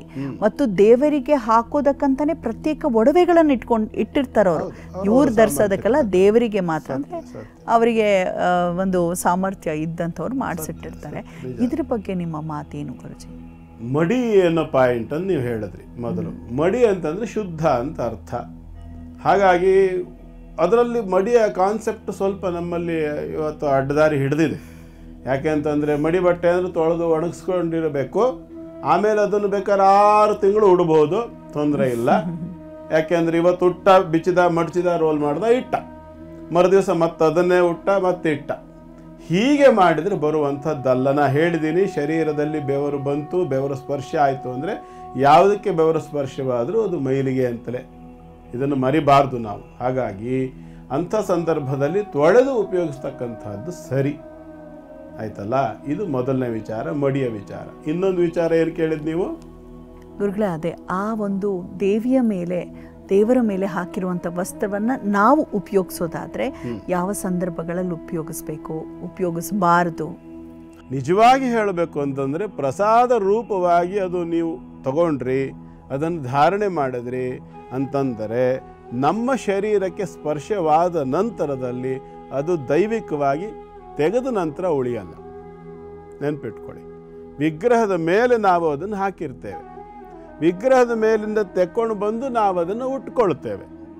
ಉಟ್ಕೊಂಡು ತತ್ಕ್ಷಣದಲ್ಲಿ ಏನಾಯಿತು, ನಮ್ಮ ಶರೀರದಲ್ಲಿ ಇರ್ತಕ್ಕಂಥ ಅಯಸ್ಕಾಂತೀಯ ಶಕ್ತಿ ಅಥವಾ ನಮ್ಮ ಶರೀರದಲ್ಲಿರ್ತಕ್ಕಂತಹ ಆ ಒಂದು ನಮ್ಮ ಒಳಗಡೆ ಇರ್ತಕ್ಕಂತಹ ಚೈತನ್ಯ ಏನಿದೆಯಲ್ಲ, ಅದಕ್ಕಿಂತಲೂ ಹೆಚ್ಚು ಶಕ್ತಿವಂತ ಅದಲ್ವಾ, ಅದು ಒಳಗಡೆ ಹೀರ್ಕೊಳ್ತದೆ. ಒಳ್ಳೆಯದೇಯ, ನೇರವಾಗಿ ಉಡ್ತಕ್ಕಂಥದ್ದು ಒಳ್ಳೆಯದೇ. ಆ ನಂತರದಲ್ಲಿ ನೀವು ಅದನ್ನು ತೊಳೆದು ಒಣಗಿಸ್ತೀರಲ್ಲ, ತೊಳೆದು ಒಣಗಿಸಿದ ನಂತರ ಅದು ನಿಮ್ಮ ನಿತ್ಯದ ಬಟ್ಟೆ ಅಂತ ಆಗೋಯ್ತು. ಅದಕ್ಕೆ ಒಂದು ಬೇರೆ ಪ್ರಾಶಸ್ತ್ಯವನ್ನು ಕೊಡ್ತೀರಿ, ನೀವು ಸೆಪ್ರೇಟಾಗಿ ಎತ್ತಿಟ್ಟು ಅದಕ್ಕೊಂದು ಪೂಜ್ಯತೆಯನ್ನು ಇಡ್ತೀರಿ, ಸಂತೋಷ, ತಪ್ಪಿಲ್ಲ, ಖಂಡಿತ ತಪ್ಪಲ್ಲ. ಆದರೆ ಎಲ್ಲೋ ಒಂದು ಸಾರಿ ಆಕಸ್ಮಿಕವಾಗಿ ಎಲ್ಲೋ ಹಾಕ್ಕೊಂಡು ಹೋಗ್ಬಿಟ್ಟು ಏನೋ ದೊಡ್ಡ ಅಪರಾಧ ಆಗೋಯ್ತು, ಅಷ್ಟು ಗಾಬರಿ ಆಗಬೇಕಾದ ಅಗತ್ಯ ಇಲ್ಲ. ಅದಕ್ಕೆ ಕೊಡಬೇಕಾದಂಥ ಪೂಜ್ಯತೆ ದೇವಸ್ಥಾನದಲ್ಲಿ ಅಮ್ಮನವರ ಪ್ರಸಾದ ರೂಪವಾಗಿ ನಮಗೆ ಸೀರೆಯನ್ನು ಕೊಟ್ಟಿದ್ದಾರೆ. ಹಾಗಾಗಿ ಅದಕ್ಕೊಂದು ಪೂಜ್ಯತೆಯನ್ನು ಕೊಡಬೇಕು, ಖಂಡಿತ ಸರಿ ನಿಮ್ಮ ಭಾವನೆಗಳು. ಆದರೆ ಆಕಸ್ಮಿಕವಾಗಿ ಏನೋ ವ್ಯತ್ಯಾಸ ಆದರೆ ಏನೋ ಅನಾಹುತ ಆಗುತ್ತೆ ಅಂಥೇಳಿ ಚಿಂತೆ ಮಾಡೋದು ಬೇಡ. ಅದನ್ನು ಉಳಿದ ಬಟ್ಟೆಗಳಂತೆಯೇ ನೋಡಲಿಕ್ಕೂ ಏನೂ ತೊಂದರೆ ಇಲ್ಲ. ಸೊ ಅದನ್ನ ನಾವು ಸ್ವೀಕರಿಸಿದ ತರುವಾಯ ಯಾರೊಬ್ರು ನಾವು ಹೇಳ್ತಾ ಧಾರಣೆ ಇದ್ರು, ಮಾಡ್ಬಿಡ್ತೇವೆ. ಧಾರಣೆ ಮಾಡೋದಕ್ಕಿಂತ ನನ್ನ ಮಗಳಿಗೆ ಇದನ್ನ ಡ್ರೆಸ್ ಹೊಲಿಸ್ತೀನಿ ಅಂತ ಹೇಳಿ ಕಟ್ ಮಾಡಿ ಹೊಲಿಸಿದ್ದನ್ನ ನಾನು ನೋಡಿದ್ದೀನಿ. ತಪ್ಪೇನಿಲ್ಲ, ನನಗೇನೋ ತಪ್ಪು ಅಂತ ಹಾಗೇನ್ ಅನ್ಸಲ್ಲ. ತಪ್ಪೇನಿಲ್ಲ ಅಲ್ಲ. ಖಂಡಿತ ತಪ್ಪು ಅಂತ ಕೆಲವರು ಅನ್ಸಲ್ಲ. ಮಾಡಿದ ಈಗ ನಂತರ ಒಂದೊಮ್ಮೆ ಈಗ ನಮ್ಮ ಜನ್ಯ ಇದ್ದಾಳಲ್ಲ, ಹಾ ನಮ್ ಜನ್ಯಾಗ ಒಂದೊಮ್ಮೆ ನಾಳೆ ನೀವು ಒಂದು ಯಾವ್ದೋ ದೇವಸ್ಥಾನದಲ್ಲಿ ಪ್ರಸಾದ ತಂದಿದ್ ಬಟ್ಟೆ ಇದೆ ಅಂತ ಇಟ್ಕೊಳ್ಳಿ. ಆಕೆಗೆ ಏನೋ ಒಂದು ತುಂಬಾ ಚಂದ ಮಾಡಿ ಅಲಂಕಾರ ಮಾಡಿ ಒಂದು ಮಗ್ಗಿನ ಜಡೆ ಎಲ್ಲ ಹಾಕಿ ಒಳ್ಳೆ ರೇಷ್ಮೆ ಸೀರೆಯಿಂದ ಡ್ರೆಸ್ ಹೊಲಿಸ್ಬೇಕು ಅಂತೇಳಿ ನೀವು ದೇವಸ್ಥಾನದಲ್ಲಿ ಯಾವ್ದಾದ್ರು ಕೊಟ್ಟು ಪ್ರಸಾದ ಇದೆ ಅಂತ ಇಟ್ಕೊಳ್ಳಿ, ಖಂಡಿತವಾಗಿ ಹೊಲಸು ಹಾಕಿ ಯಾವುದೇ ದೋಷ ಬರಲ್ಲ. ಆದರೆ ನೀವು ಅದನ್ನ ದೇವಸ್ಥಾನದಿಂದ ಪ್ರಸಾದ ರೂಪದಲ್ಲಿ ತಂದ ನಂತರ ನೀವು ಹುಟ್ಟು ತೊಳೆದಿರ್ಬೇಕಾದನ್ನ, ನಂತರ ಕತ್ತರಿ ಹಾಕುವಂಥದಕ್ಕೆ ನಿಮ್ಮ ಶರೀರಕ್ಕೆ ಧಾರಣೆ ಆದ ನಂತರ ಅದರಲ್ಲಿ ಇದ್ದಂತಹ ಎಲ್ಲ ಚೈತನ್ಯಗಳು ನಿಮ್ಮ ಶರೀರದೊಳಗೆ ಬಂದ್ಬಿಟ್ಟಿರ್ತದೆ. ಅದು ಕೇವಲ ವಸ್ತ್ರವಾಗ್ತದೆ ಆಮೇಲೆ ಬಿಟ್ರೆ ಅದಕ್ಕೆ ಬೇರೆ ಇನ್ಯಾವುದೋ ಒಂದು ಶಕ್ತಿ ಅದರಲ್ಲಿ ಉಳಿದಿರ್ತದೆ ಅಂತಕ್ಕಂಥದ್ದಲ್ಲ. ಅದು ಎಲ್ಲ ಬಟ್ಟೆ ಅಂತ ಅದು ಒಂದು ಬಟ್ಟೆ, ಆದ್ರೆ ಅದ್ರ ಮೇಲೆ ಒಂದು ಪವಿತ್ರವಾಗಿರ್ತಕ್ಕಂಥ ಅಭಿಮಾನ ನೀವು ಇಡ್ತೀರಿ, ಖಂಡಿತ ಸರಿ, ತಪ್ಪೇನಿಲ್ಲ. ಗುರುಗಳೇ, ಬಾಬಾ ಬುಡನ್ಗಿರಿ ಬಗ್ಗೆ ತಾವು ಹೇಳ್ತಾ ಇದ್ರಿ, ನಾನು ಹೋಗಿಲ್ಲ ನೋಡ್ಲಿಕ್ಕೆ, ಆದ್ರೆ ನೀವು ಹೇಳಿದ್ದ ಪರಿ ಕೇಳಿ ಬಹಳ ಬೇಜಾರಾಯ್ತು. ನಮ್ಮದೇನೆಲ್ಲ ನಮ್ಮದೇ ಗುರುಗಳು, ನಮ್ಮ ದತ್ತಾತ್ರೇಯರು ನಡೆದಾಡದಂತಹ ಜಾಗ, ಅದಕ್ಕೆ ನಾವೇ ಸ್ವತಂತ್ರರಾಗಿ ಹೋಗ್ಲಿಕ್ಕೆ ಇಷ್ಟೆಲ್ಲ ಕಟ್ಟುಪಾಡುಗಳು ಅಂತ ಕೇಳಿದಾಗ ಯಾಕೋ ಸ್ವಲ್ಪ ಹೃದಯಕ್ಕೆ ಚುಚ್ಚುತ್ತಾ ಹಾಗೆ ಆಗತ್ತೆ. ಇಲ್ಲಿ ಭಗವಂತನ ದಯೆ ನಮ್ಮೆಲ್ಲರ ಮೇಲೆ ಇದೆ, ಭಾವನೆ ದೊಡ್ಡದು, ಒಂದಿಲ್ಲೊಂದು ದಿನ ಸತ್ಯಕ್ಕೆ ಜಯವಾಗಲಿದೆ ಅನ್ನೋ ಒಂದು ಭಾವನೆಯೊಂದಿಗೆ ಯಾರೆಲ್ಲ ಬಾಬಾ ಬುಡನ್ಗಿರಿಗೆ ಹೋದರೆ ಏನೆಲ್ಲ ಒಂದು ದೋಷಗಳಿಂದ ವಿಮುಕ್ತರಾಗ್ಬೋದು ನಾವು. ಇಲ್ಲಿ ಮುಖ್ಯವಾಗಿ ನಾವೇನು ತಿಳ್ಕೊಳ್ಬೇಕಾಗಿದೆ ಅಂತಂದ್ರೆ, ಇವತ್ತು ಬೇರೆ ಬೇರೆ ಕುತಂತ್ರಿಗಳ ಕುತಂತ್ರದಿಂದಾಗಿ ಅದು ಬಾಬಾ ಬುಡನ್ಗಿರಿ ಅಂತ ಆಗಿದೆ. ಯಾಕೆಂದ್ರೆ ಬಾಬಾ ಬುಡನ್ಗಿರಿ ಅಂತ ಹೇಳದೇ ಇದ್ರೆ ಅದು ದತ್ತಾತ್ರೇಯ ಪೀಠ ಅಂತ ಗೊತ್ತೇ ಆಗೋದಿಲ್ಲ. ಹೌದು, ನಾನು ದತ್ತಾತ್ರೇಯ ಪೀಠ ಅಂತ ಏನಾದ್ರು ಯಾರಿಗಾದ್ರೂ ಹೇಳಿದರೆ ಅಲ್ಲಿ ಅದು ಎಷ್ಟೋ ಜನರಿಗೆ ಅರ್ಥ ಆಗೋದಿಲ್ಲ. ಇಲ್ಲ ಅಂತಂದ್ರೆ ನನ್ನ ಮೇಲೆ ಮತ್ತೆ ಬೆರಳು ತೋರಿಸ್ತಾರೆ. ಇದು ಪರಿಸ್ಥಿತಿ ಹಿಂಗೆ ಬಂದಿದೆ. ಅಲ್ಲಿ ಒಂದು ಬೋರ್ಡ್ ಹಾಕಿದ್ದಾರೆ, ದತ್ತಾತ್ರೇಯ ಸ್ವಾಮಿ ದರ್ಗಾ ಅಂತ. ಆ ಬೋರ್ಡ್ನಲ್ಲಿ ಬರ್ಕೊಂಡಿದೆ ಬಾಬಾ ಬುಡನ್ ದತ್ತಾತ್ರೇಯ ಸ್ವಾಮಿ ದರ್ಗಾ. ಏನಿದು? ನಾವು ಸಹಿಷ್ಣುಗಳು. ಯಾರೋ ಒಬ್ಬ ದೊಡ್ಡ ನಟ ಅವತ್ತೊಂದು ಈಗ ಒಂದು 4-8 ವರ್ಷಗಳ ಹಿಂದೆ ಒಂದು ಹೇಳಿಕೆ ಕೊಟ್ಟಿದ್ದ, ಭಾರತ ತುಂಬ ಇಂಟಾಲರೆಂಟ್ ಆಗಿದೆ, ಅಸಹಿಷ್ಣು ಆಗಿದೆ. ನಾವು ಸೋಮಾರಿಗಳು, ನಾವು ಅಸಹಿಷ್ಣುಗಳಲ್ಲ. ನಾವು ಅಸಹಿಷ್ಣುಗಳು ಆಗಲಿಕ್ಕೆ ಆರಂಭ ಆದರೆ ಬಹಳ ಕಷ್ಟ ಇದೆ, ಅದು ಅಷ್ಟು ಸುಲಭ ಇಲ್ಲ. ಯಾಕೆಂತಂದ್ರೆ ಗಜಾನಾಂ ಮಂದಬುದ್ಧಿಶ್ಚ ಸರ್ಪಾಣಾಂ ಶೀಘ್ರಕೋಪನಂ ಬ್ರಾಹ್ಮಣಾನಾಂ ಅಸಂಗತ್ವಂ ತ್ರಯೋ ಲೋಕೋಪಕಾರಕಂ ಅಂತ ಹೇಳುತ್ತೆ. ಲೋಕಕ್ಕೆ ಉಪಕಾರ ಅಂತೆ ಅದು. ಯಾಕೆಂತಂದ್ರೆ ನಾವು ಬ್ರಾಹ್ಮಣ ಅಂತೇಳೋ ಪದ ಇಲ್ಲಿ ಮುಖ್ಯವಾಗಿ ಹೇಳ್ತೀನಿ. ಯಾಕೆ ಅಂತಂದ್ರೆ ಬ್ರಾಹ್ಮಣ ಅಂತಂದ್ರೆ ಜಾತಿಯಿಂದ ಹೇಳ್ತಿಲ್ಲ, ಶಾಸ್ತ್ರಕಾರರೆಲ್ಲೂ ಜಾತಿ ಹೇಳಿಲ್ಲ. ಬ್ರಾಹ್ಮಣ ಅಂದ್ರೆ ತಿಳುವಳಿಕೆ ಬಂದವನು ಅಂತ ಇಷ್ಟಾಗೆ ತಗೋಬೇಕು. ಬ್ರಹ್ಮಜ್ಞಾನಿ, ಬ್ರಹ್ಮಜ್ಞಾನ ಅಂತಲೂ ಅಲ್ಲ, ಸ್ವಲ್ಪ ವಿವೇಕ ಇರುವಂಥವನು ಯಾರೇ ಇದ್ರೂ ಅವನು ಬ್ರಾಹ್ಮಣ.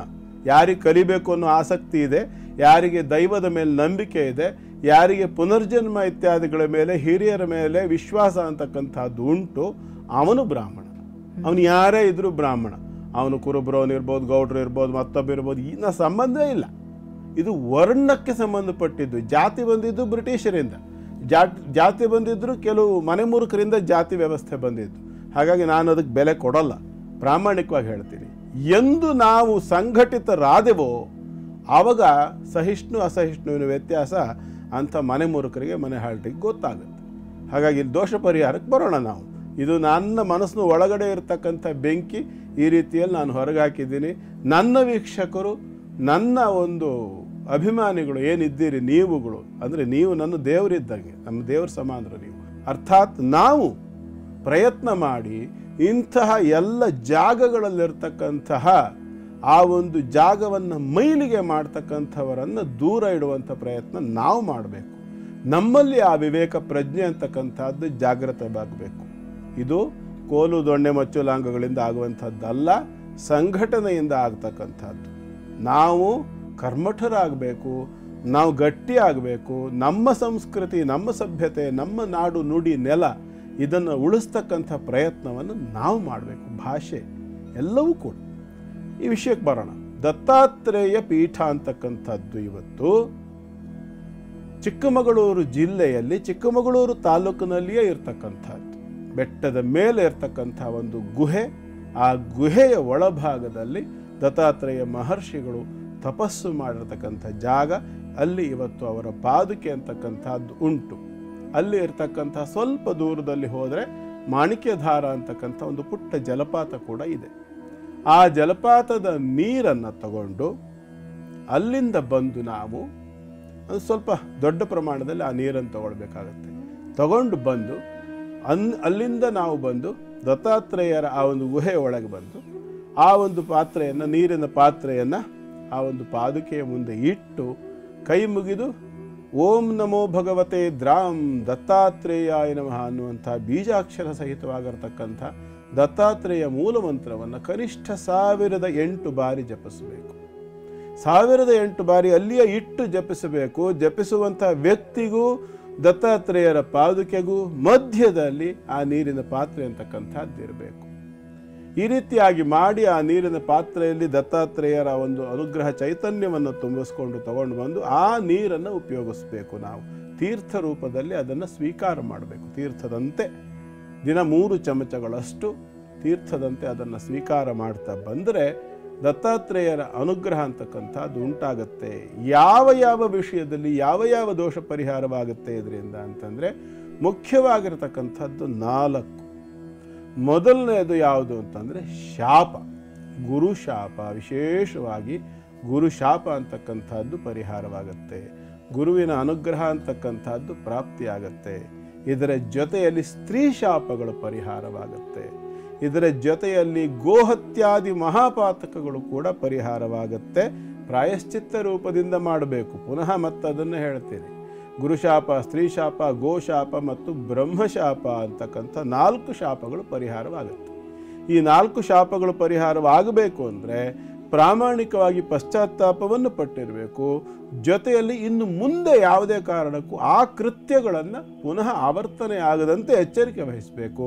ಆಗ ಮಾತ್ರ ಅನುಗ್ರಹ ಅಂತಕ್ಕಂಥದ್ದು ಪ್ರಾಪ್ತಿಯಾಗುತ್ತೆ. ಬಹಳ ವಿಶೇಷವಾದ ವಿಚಾರವನ್ನು ಹಂಚಿಕೊಂಡ್ರಿ ನಮ್ಮ ಜೊತೆಗೆ ಗುರುಗಳೇ. ದಯಮಾಡಿ ಮುಂದಿನ 4 ರಾಶಿಗಳ ಕುರಿತಾಗಿ ತಿಳಿಸ್ಕೊಡಿ. ಈಗ ಸಿಂಹರಾಶಿ. ಸಿಂಹರಾಶಿಯವರಿಗೆ ಇವತ್ತು ಭಾಗ್ಯೋದಯವಾಗ್ತಕ್ಕಂಥ ಕಾಲ. ವ್ಯಯಾಧಿಪತಿ ಭಾಗ್ಯದಿಂದ ತೃತೀಯವನ್ನು ನೋಡ್ತಾನೆ. ಹಾಗಾಗಿ ಒಳ್ಳೆಯ ಒಂದು ಫಲ ಇದೆ. ಇವತ್ತು ಚಿಂತೆ ಮಾಡೋದು ಬೇಡ. ಅನೇಕ ಸಂದರ್ಭಗಳಲ್ಲಿ ಕಳೆದು ಹೋಗಿದ್ದಂಥ ಬೆಳ್ಳಿ ಬಂಗಾರದ ವಸ್ತುಗಳು ಪುನಃ ಪ್ರಾಪ್ತಿಯಾಗ್ತಕ್ಕಂಥ ಎಲ್ಲ ಅವಕಾಶಗಳು ಕಾಣಿಸುತ್ತೆ. ಆಕಸ್ಮಿಕವಾಗಿ ಬಹಳ ದೀರ್ಘಕಾಲದ ಹಿಂದೆ ಕಳೆದೋಗಿದ್ದಾದ್ರೆಲ್ಲ ಬರೋದಿಲ್ಲ. ಮತ್ತು 10-6 ವರ್ಷದ ಹಿಂದೆ ಕಳೆದೋಗಿದ್ದು ಒಂದು ಹಸು ಸಿಕ್ಬಿಡುತ್ತಾ, ನಾವೊಂದು ಬೆಳ್ಳಿ ಉಂಗುರ ಕಳ್ಕೊಂಡ್ಬಿಟ್ಟಿದ್ದೆ 10 ವರ್ಷದ ಹಿಂದೆ, ಅದು ಸಿಕ್ಬಿಡುತ್ತಾ? ಈ ಥರದೆಲ್ಲ ಅಧಿಕ ಪ್ರಸಂಗದ ಪ್ರಶ್ನೆ ಕೇಳಿದ್ರೆ ನಮ್ಮ ಹತ್ರ ಉತ್ತರ ಇಲ್ಲ. ತಾತ್ಕಾಲಿಕವಾಗಿ ಎಲ್ಲೋ 6-3 ತಿಂಗಳು ಈಚೆಗೆಲ್ಲೋ ಕಳೆದೋಗಿರ್ತದೆ, ಎಷ್ಟು ಹುಡುಕಿರೋ ಸಿಕ್ಕಿರೋದಿಲ್ಲ. ಇತ್ಯಾದಿ ವಸ್ತುಗಳು ಪುನಃ ಪ್ರಾಪ್ತಿಯಾಗ್ತಕ್ಕಂಥ ಅವಕಾಶ ಉಂಟು.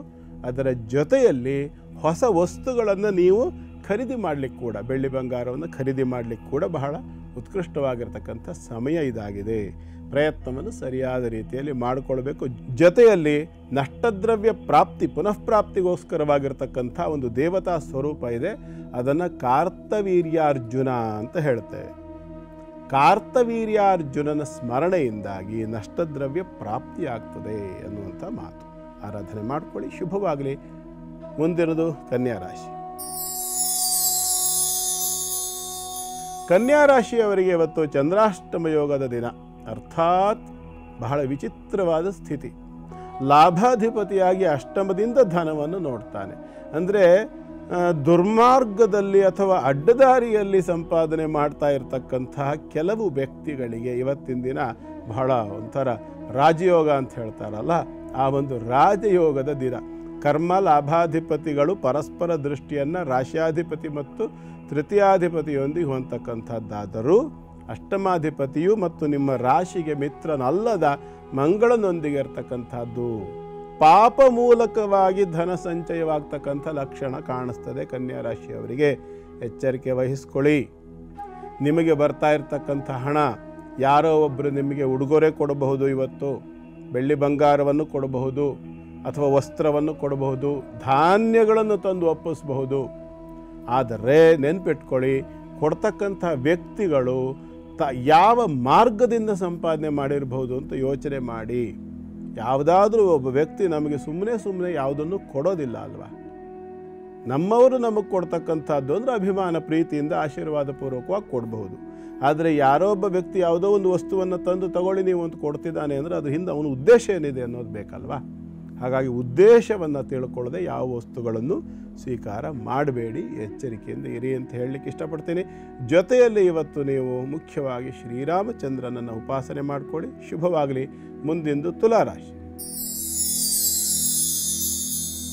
ತುಲಾರಾಶಿಯವರಿಗೆ ಇವತ್ತಿನ ದಿನ ಚೆನ್ನಾಗಿದೆ. ರಾಶಿಯಲ್ಲಿ ಸಪ್ತಮಾಧಿಪತಿ ಇದ್ದಿದ್ದು ಕರ್ಮಾಧಿಪತಿಯು ಕೂಡ ಸಪ್ತಮದಿಂದ ದೃಷ್ಟಿಯನ್ನು ಕೊಡ್ತಕ್ಕಂಥದ್ದು ಒಳ್ಳೆಯ ಯೋಗ. ಇವತ್ತು ಶಶಿಮಂಗಳ ಯೋಗ, ಕೌಟುಂಬಿಕವಾಗಿರ್ತಕ್ಕಂಥ ಸೌಖ್ಯವನ್ನು ಹೊಂದಲಿಕ್ಕೆ, ಉದ್ಯೋಗದಲ್ಲಿ ಲಾಭಾಂಶಗಳನ್ನು ಹೊಂದಲಿಕ್ಕೆ, ವಿಶೇಷವಾಗಿ ವ್ಯಾಪಾರ ವ್ಯವಹಾರಗಳಲ್ಲಿ ಕೂಡ ಇವತ್ತು ಸಂಪಾದನೆಯನ್ನು ಹೆಚ್ಚು ಮಾಡಿಕೊಳ್ಳಲಿಕ್ಕೆ ಬಹಳ ಯೋಗ್ಯವಾದಂಥ ದಿನ. ಪಂಚಮದಲ್ಲಿ ರಾಹು ಇರೋದರಿಂದ ಸ್ವಲ್ಪ ವಿದ್ಯಾರ್ಥಿಗಳಿಗೆ ಕಿರಿಕಿರಿ ಆಗಬಹುದು. ಶಿಕ್ಷಕರಿಗೆ ಕೂಡ ಇವತ್ತು ಸ್ವಲ್ಪ ಮಟ್ಟಿನ ಕಿರಿಕಿರಿ ಆಗಬಹುದು. ಸಮಾಧಾನ ಇರುವಂಥ ಒಂದು ಪ್ರಯತ್ನವನ್ನು ಮಾಡಿಕೊಳ್ಳಿ. ಜೊತೆಯಲ್ಲಿ ಇವತ್ತು ಆರಾಧನೆ ವಿಷಯದಲ್ಲಿ ಗೋಪೂಜೆಯನ್ನು ಮಾಡಿಕೊಳ್ಳಿ. ಶುಭವಾಗಲಿ. ಮುಂದೆಂದು ವೃಶ್ಚಿಕ ರಾಶಿ. ವೃಶ್ಚಿಕ ರಾಶಿಯವರಿಗೆ ಇವತ್ತಿನ ದಿನ ತಕ್ಕ ಮಟ್ಟಿಗೆ ಉತ್ತಮವಾಗಿರತಕ್ಕಂಥದ್ದು. ರಾಶಿಯಲ್ಲಿ ಷಷ್ಠದಲ್ಲಿರ್ತಕ್ಕಂತಹ ಚಂದ್ರ ಭಾಗ್ಯೋದಯವನ್ನು ಉಂಟು ಮಾಡ್ತಾನೆ.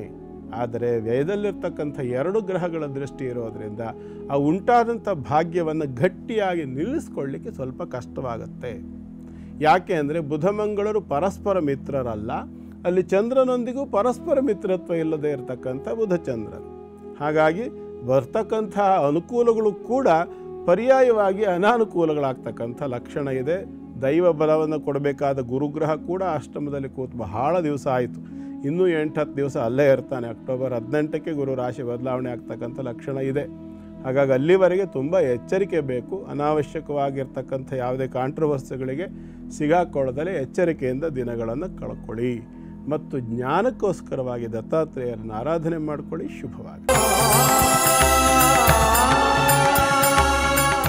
ಗುರುಗಳೇ, ಈ ಪ್ರಶ್ನೆಯಿಂದ ಮೈಸೂರಿನಿಂದ ಉಮೇಶ್ ಅವರು ಕಳಿಸ್ಕೊಟ್ಟಿದ್ದಾರೆ. ಹುಟ್ಟಿರುವಂಥ ದಿನಾಂಕ 6/7/82 9 PM ಅಂತ ಹಾಕಿದ್ದಾರೆ ಗುರುಗಳೇ. ಪೂರ್ವಾಷಾಢ ನಕ್ಷತ್ರ, ಧನುರಾಶಿ.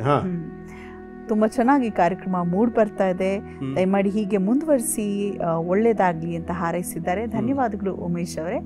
ಹಾಗೆ ಗುರುಗಳೇ, ಇವರ ಪ್ರಶ್ನೆ ಏನಪ್ಪಾ ಅಂತ ಹೇಳಿದ್ರೆ, ಮನೆ ಕಟ್ಟಬೇಕು ಅಂತ ಅನ್ಕೊಂಡಿದ್ದೀನಿ ಗುರುಜಿ, ಯಾವಾಗ ಆಗತ್ತೆ? ಮನೆ ಕಟ್ಟುವಂತ ಯೋಗ ಇದೆಯಾ ನನ್ಗೆ ಅಂತ ಕೇಳ್ತಿದ್ದಾರೆ.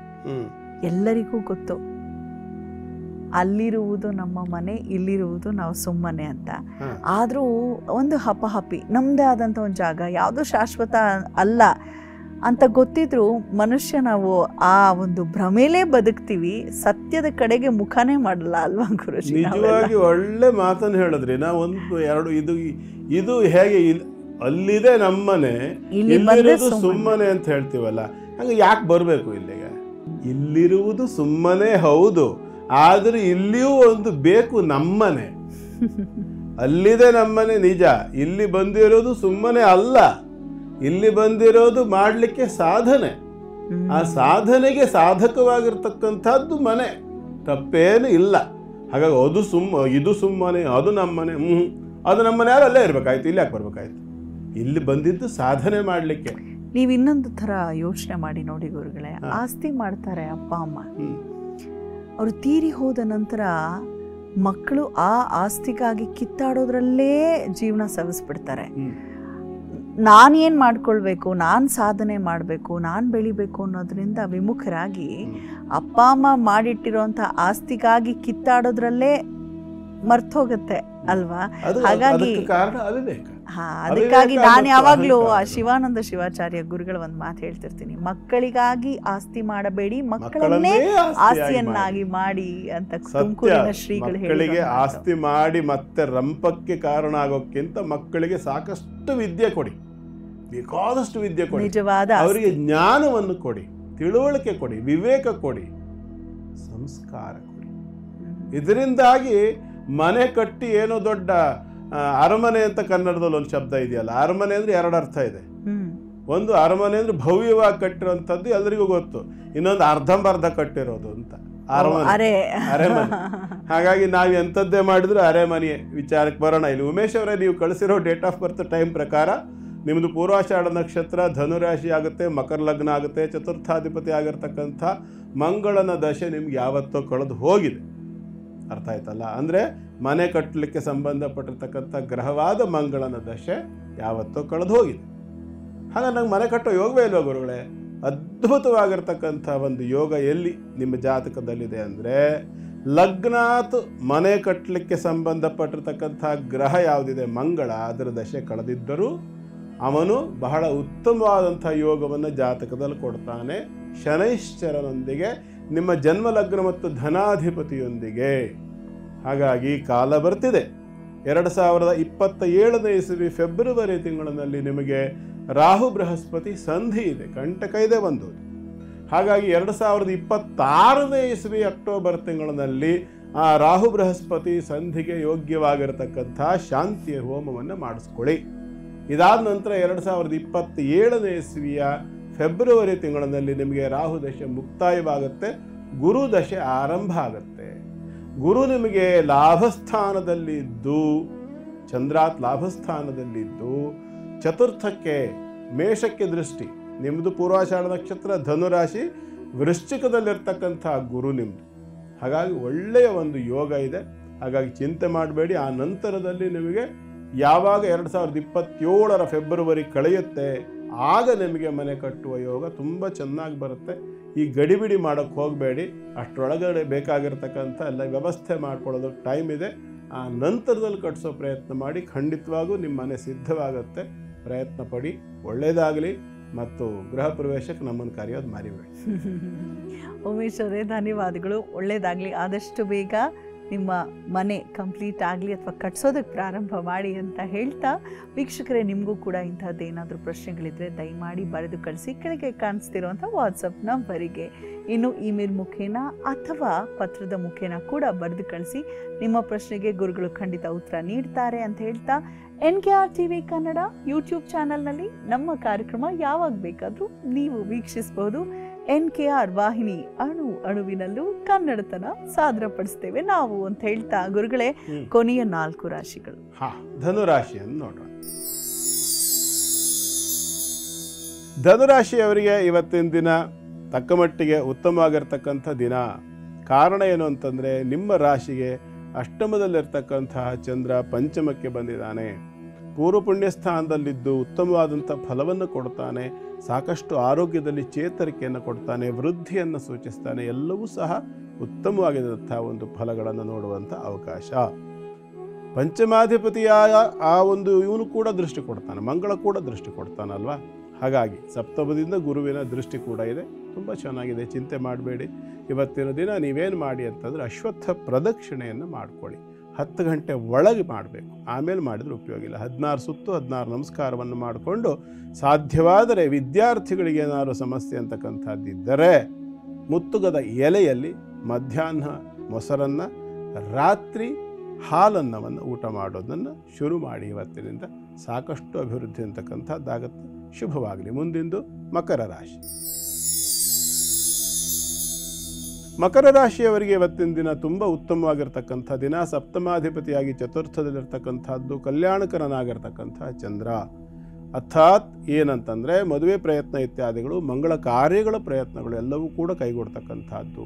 ವ್ಯಾಪಾರ ವ್ಯವಹಾರಗಳಲ್ಲಿ ವೃದ್ಧಿ ಆಗ್ತಕ್ಕಂಥದ್ದು ಎಲ್ಲವೂ ಕೂಡ ತುಂಬ ಚೆನ್ನಾಗಿದೆ. ಚಿಂತೆ ಮಾಡುವಂಥ ಅನಿವಾರ್ಯತೆ ಇಲ್ಲ. ಕರ್ಮಸ್ಥಾನದಲ್ಲಿ ಬುಧಮಂಗಳ ಯೋಗ. ಸ್ವಲ್ಪ ಮಟ್ಟಿನ ಕಿರಿಕಿರಿ ಅಂತಕ್ಕಂಥದ್ದಿರುತ್ತೆ. ಆಫೀಸ್ನಲ್ಲಿ ಕೆಲಸ ಮಾಡ್ತಕ್ಕಂಥವರಿಗೆ ಅಥವಾ ಕಟ್ಟಡ ಕಾರ್ಮಿಕರು, ವಿಶೇಷವಾಗಿ ಭೂಗರ್ಭ ಇಲಾಖೆಯಲ್ಲಿ ಕೆಲಸ ಮಾಡ್ತಕ್ಕಂಥವರು, ಅಥವಾ ಗಣಿಗಳಲ್ಲಿ ಕೆಲಸ ಮಾಡ್ತಕ್ಕಂಥವರು, ಅಥವಾ ನಮ್ಮ ಪೌರ ಕಾರ್ಮಿಕ ಸಿಬ್ಬಂದಿ ವರ್ಗದವರು, ಇಂಥವರಲ್ಲಿ ಪರಸ್ಪರ ಕಚ್ಚಾಟವಾಗ್ತಕ್ಕಂಥ, ಕಿತ್ತಾಟವಾಗ್ತಕ್ಕಂಥ ಕೆಲವು ಲಕ್ಷಣಗಳಿರುತ್ತೆ. ಹಾಗಾಗಿ ಮಕರ ರಾಶಿಯವರ ಕೈ ಕೆಳಗಾಗ್ತಕ್ಕಂಥ ಸಾಧ್ಯತೆ. ಸ್ವಲ್ಪ ಎಚ್ಚರಿಕೆ ಬೇಕಾಗ್ತದೆ. ಗಣಪತಿಯನ್ನು ಆರಾಧನೆ ಮಾಡ್ಕೊಳ್ಳಿ. ಒಳ್ಳೆಯದಾಗಲಿ. ಮುಂದಿಂದು ಕುಂಭರಾಶಿ. ಕುಂಭರಾಶಿಯವರಿಗೆ ಕೂಡ ಇವತ್ತಿನ ದಿನ ಸ್ವಲ್ಪ ಮಧ್ಯಮ ಸ್ಥಿತಿಯ ದಿನ. ಅಷ್ಟು ಉತ್ತಮ ಅಂತ ಹೇಳಲಿಕ್ಕೆ ಆಗೋದಿಲ್ಲ. ಷಷ್ಠಾಧಿಪತಿಯಾಗಿ ತೃತೀಯದಲ್ಲಿರ್ತಕ್ಕಂಥದ್ದು, ತೃತೀಯ ಮತ್ತು ಕರ್ಮಾಧಿಪತಿಯ ದೃಷ್ಟಿ, ಅಷ್ಟಮಾಧಿಪತಿಯಾದ ಬುಧನ ದೃಷ್ಟಿ ಕೂಡ ಉಂಟು. ಹಾಗಾಗಿ ಒಡಹುಟ್ಟಿದವರ ಮಧ್ಯದಲ್ಲಿ ಸ್ವಲ್ಪ ಭಿನ್ನಾಭಿಪ್ರಾಯಗಳು ಬರತಕ್ಕಂಥದ್ದು, ಬೇಸರವಾಗ್ತಕ್ಕಂಥ ಒಂದು ಸ್ಥಿತಿಗಳು ಕೂಡ ಕಾಣುತ್ತೆ. ರಾಶಿಯಲ್ಲಿರ್ತಕ್ಕಂಥ ರಾಹು, ಇದಕ್ಕೆ ಇವೆಲ್ಲವೂ ಸಹ ಒಟ್ಟಾಗಿ ಕಾಣಿಸ್ಕೊಂಡಾಗ ಸ್ವಲ್ಪ ಕೌಟುಂಬಿಕವಾದ ವಾತಾವರಣ ಕ್ಲೇಶಮಯವಾಗಿ, ದ್ವೇಷಮಯವಾಗಿ. ಕ್ಲೇಶ ಅಂತಂದರೆ ಇಂಗ್ಲೀಷ್ನಲ್ಲಿ ಅದನ್ನೇ ಕ್ಲಾಶ್ ಅಂತ ಮಾಡಿದ್ದಾರೆ, CLASH, ಕ್ಲಾಶ್ ಆಗುತ್ತೆ, ಕ್ಲೇಶವೇ. ಹಾಗೆ ಈ ಒಂದು ಕ್ಲಾಶಸ್ ಆಗ್ತಕ್ಕಂಥದ್ದು, ಪರಸ್ಪರ ಸಣ್ಣ ಪುಟ್ಟ ಜಗಳಗಳು, ರಗಳೆಗಳು ಆಗ್ತಕ್ಕಂಥದ್ದು. ದ್ವೇಷ ಅಂತಂದರೆ ಈ ಕ್ಲೇಶವಾದ ನಂತರದಲ್ಲಿ ಆಗ್ತಕ್ಕಂಥ ಮಾನಸಿಕವಾದ ವೇದನೆ, ಇದನ್ನು ದ್ವೇಷ ಅಂತ ಹೇಳ್ತಾರೆ. ಇವೆಲ್ಲ ಕ್ಲೇಶ ದ್ವೇಷಗಳು ಅಂಥೇಳಿ ಇದನ್ನು ಅನುಭವಿಸಬೇಕಾಗಿ ಬರ್ತಕ್ಕಂಥ ಸ್ವಲ್ಪ ಲಕ್ಷಣ ಕಾಣಿಸುತ್ತೆ. ಸಮಾಧಾನವಾಗಿರಿ. ವಾಕ್ಸ್ಥಾನದಲ್ಲಿ, ಅರ್ಥಾತ್ ನಿಮ್ಮ ದ್ವಿತೀಯ ಸ್ಥಾನದಲ್ಲಿರ್ತಕ್ಕಂಥ ಶನೈಶ್ಚರ ನಿಮಗೆ ಕ್ರೂರ ಮನಸ್ಥಿತಿಯನ್ನು ಕೂಡ ಕೊಡಬಹುದು. ಆದರೆ ನೆನಪಿಡಿ, ಸಹಸಾ ವಿದಧೀತ ನ ಕ್ರಿಯಾಂ ಅವಿವೇಕ ಪರಮಾಪದಾಂ ಪದಂ. ಯಾವುದೇ ಕೆಲಸವನ್ನು ವಿಚಾರ ಮಾಡದೆ, ವಿಮರ್ಶೆ ಮಾಡದೆ, ತೂಕ ಅಳತೆಗಳನ್ನು ಮಾಡದೆ ಮಾಡಿ ನಂತರದಲ್ಲಿ ಆಪತ್ತಿಗೆ ಗುರಿಯಾಗೋದಕ್ಕಿಂತ ಸಮಾಧಾನವಾಗಿ ಎಚ್ಚರಿಕೆಯಿಂದ ಇರ್ತಕ್ಕಂಥದ್ದು ಒಳ್ಳೆಯದು. ಸಮಾಧಾನಕ್ಕೋಸ್ಕರವಾಗಿ ರಾಮ ತಾರಕ ಮಂತ್ರ ಜಪವನ್ನು ಮಾಡಿಕೊಳ್ಳಿ. ಶ್ರೀರಾಮ ಜಯ ರಾಮ ಜಯ ಜಯ ರಾಮ, ಈ ಮಂತ್ರ ಜಪವನ್ನು ಮಾಡಿಕೊಳ್ಳಿ. ಶುಭವಾಗಲಿ. ಕೊನೆಯದಾಗಿ ಮೀನರಾಶಿ. ಮೀನರಾಶಿಯವರಿಗೆ ಇವತ್ತು ಉತ್ಕೃಷ್ಟವಾಗಿರತಕ್ಕಂಥ ಒಂದು ದಿನ. ಕಾರಣ ನಿಮ್ಮ ಪಂಚಮಾಧಿಪತಿಯೇ ಧನಕ್ಕೆ ಬಂದಿದ್ದಾನೆ. ಅರ್ಥಾತ್ ನೀವು ಮಾಡಿರ್ತಕ್ಕಂಥ ಸತ್ಕಾರ್ಯಗಳ ಫಲ ಅಂತಕ್ಕಂಥದ್ದು ಸಿಗುವಂತಹ ಪೂರ್ಣ ಅವಕಾಶ ಇದೆ. ಸಂಪೂರ್ಣವಾಗಿ ನೀವು ಮಾಡಿರ್ತಕ್ಕಂತಹ ಸತ್ಕಾರ್ಯಗಳು ಅಂತ ಒತ್ತಿ ಹೇಳ್ತಾ ಇದ್ದೀನಿ. ರಾಶಿಯಲ್ಲಿ ಶನಿ ಬೇರೆ ಇದ್ದಾನೆ. ಜನ್ಮ ರಾಶಿ ನಿಮ್ಮದು ಮೀನವಾಗಿದ್ದರೆ ರಾಶಿಯಲ್ಲಿ ಶನೈಶ್ಚರನ ಸಂಚಾರ ಕರ್ಮ ಫಲದಾಯಕ ಅಂತ ಅವನನ್ನು ಕರೀತಾರೆ. ಅದೇ ದಶೆ ಕೂಡ ಇದ್ದರಂತೂ ಇನ್ನಷ್ಟು ಉತ್ಕೃಷ್ಟವಾದಂತಹದ್ದು ಅನ್ನೋದನ್ನು ಮರಿಬೇಡಿ. ಬಹಳ ಅದ್ಭುತವಾಗಿ ಆ ಒಂದು ದೇವತಾ ಅನುಗ್ರಹವನ್ನು ಪಡ್ಕೊಳ್ಳಿ. ಯಾವ ದೇವತಾ ಅನುಗ್ರಹ ಗುರುಗಳೇ? ಯಾವುದೂ ದೇವತಾ ಹೇಳಲೇ ಇಲ್ವಲ್ಲ ಅಂತಂದರೆ, ಪಂಚಮಾಧಿಪತಿ ಚಂದ್ರ ಧನದಲ್ಲಿರೋದರಿಂದ ಸೌಮ್ಯವಾಗಿರ್ತಕ್ಕಂತಹ ಗೌರಿ, ಉಗ್ರವಾಗಿರ್ತಕ್ಕಂತಹ ಕಾಳಿ. ಸೌಮ್ಯ ಅಂದರೆ ಸಾತ್ವಿಕ ತಮೋಗುಣದ ದೇವತೆಯನ್ನು ಆರಾಧನೆ ಮಾಡಬೇಕು. ಸಾತ್ವಿಕ ತಮೋಗುಣದ ದೇವತೆ ಯಾವುದು ಅಂದರೆ ಚಾಮುಂಡಾದೇವಿ, ಚಾಮುಂಡೇಶ್ವರಿ ಅಂತಲೂ ಕರಿಬಹುದು ನಾವು. ಆ ಚಾಮುಂಡಾದೇವಿಯನ್ನು ಉಪಾಸನೆ, ಆರಾಧನೆಗಳನ್ನು ಮಾಡಿಕೊಳ್ಳಿ. ಇದರಿಂದಾಗಿ ಸಾಕಷ್ಟು ಉತ್ತಮವಾದಂಥ ಫಲಗಳು ನಿಮಗೆ ಸಿಕ್ಕುತ್ತೆ. ಒಳ್ಳೆಯದಾಗಲಿ. ಗುರುಗಳೇ, ನಮ್ಮ ಕಾರ್ಯಕ್ರಮಕ್ಕೆ ಪ್ರತಿದಿನವೂ ಬಂದು ಹೊಸ ಹೊಸ ವಿಚಾರವನ್ನು ಹೊತ್ತು ತರ್ತೀರಾ. ಸಮಸ್ತ ವೀಕ್ಷಕರ ಪರವಾಗಿ ತಮಗೆ ಧನ್ಯವಾದಗಳು ಗುರುಗಳೇ. ಸರ್ವೇ ಜನ ಸುಖಿನೋ ಭವಂತು, ಸಮಸ್ತ ಸನ್ಮಂಗಲಾನಿ ಭವಂತು. ಪರಮಾತ್ಮನ ಅನುಗ್ರಹ ನಮ್ಮೆಲ್ಲರ ಮೇಲೆ ಇರಲಿ ಮತ್ತು ಎಲ್ಲರಿಗೂ ಸುಖ, ಶಾಂತಿ, ನೆಮ್ಮದಿ, ಸಮಾಧಾನ ಉಂಟಾಗಲಿ ಅಂತ ಪ್ರಾರ್ಥನೆ ಮಾಡಿಕೊಳ್ಳುತ್ತೇನೆ. ನಮಸ್ಕಾರ. ವೀಕ್ಷಕರೇ, ಹೊರಡು ಸಮಯ ಆಗ್ತದೆ. ಮತ್ತೆ ಸಿಗೋಣ ನಾಳೆ ಶುಕ್ರವಾರದ ವಿಶೇಷ ಧರ್ಮ ಜ್ಯೋತಿ ಕಾರ್ಯಕ್ರಮದಲ್ಲಿ. ಹೋಗಿ ಬರೋದಾ? ನಮಸ್ಕಾರ.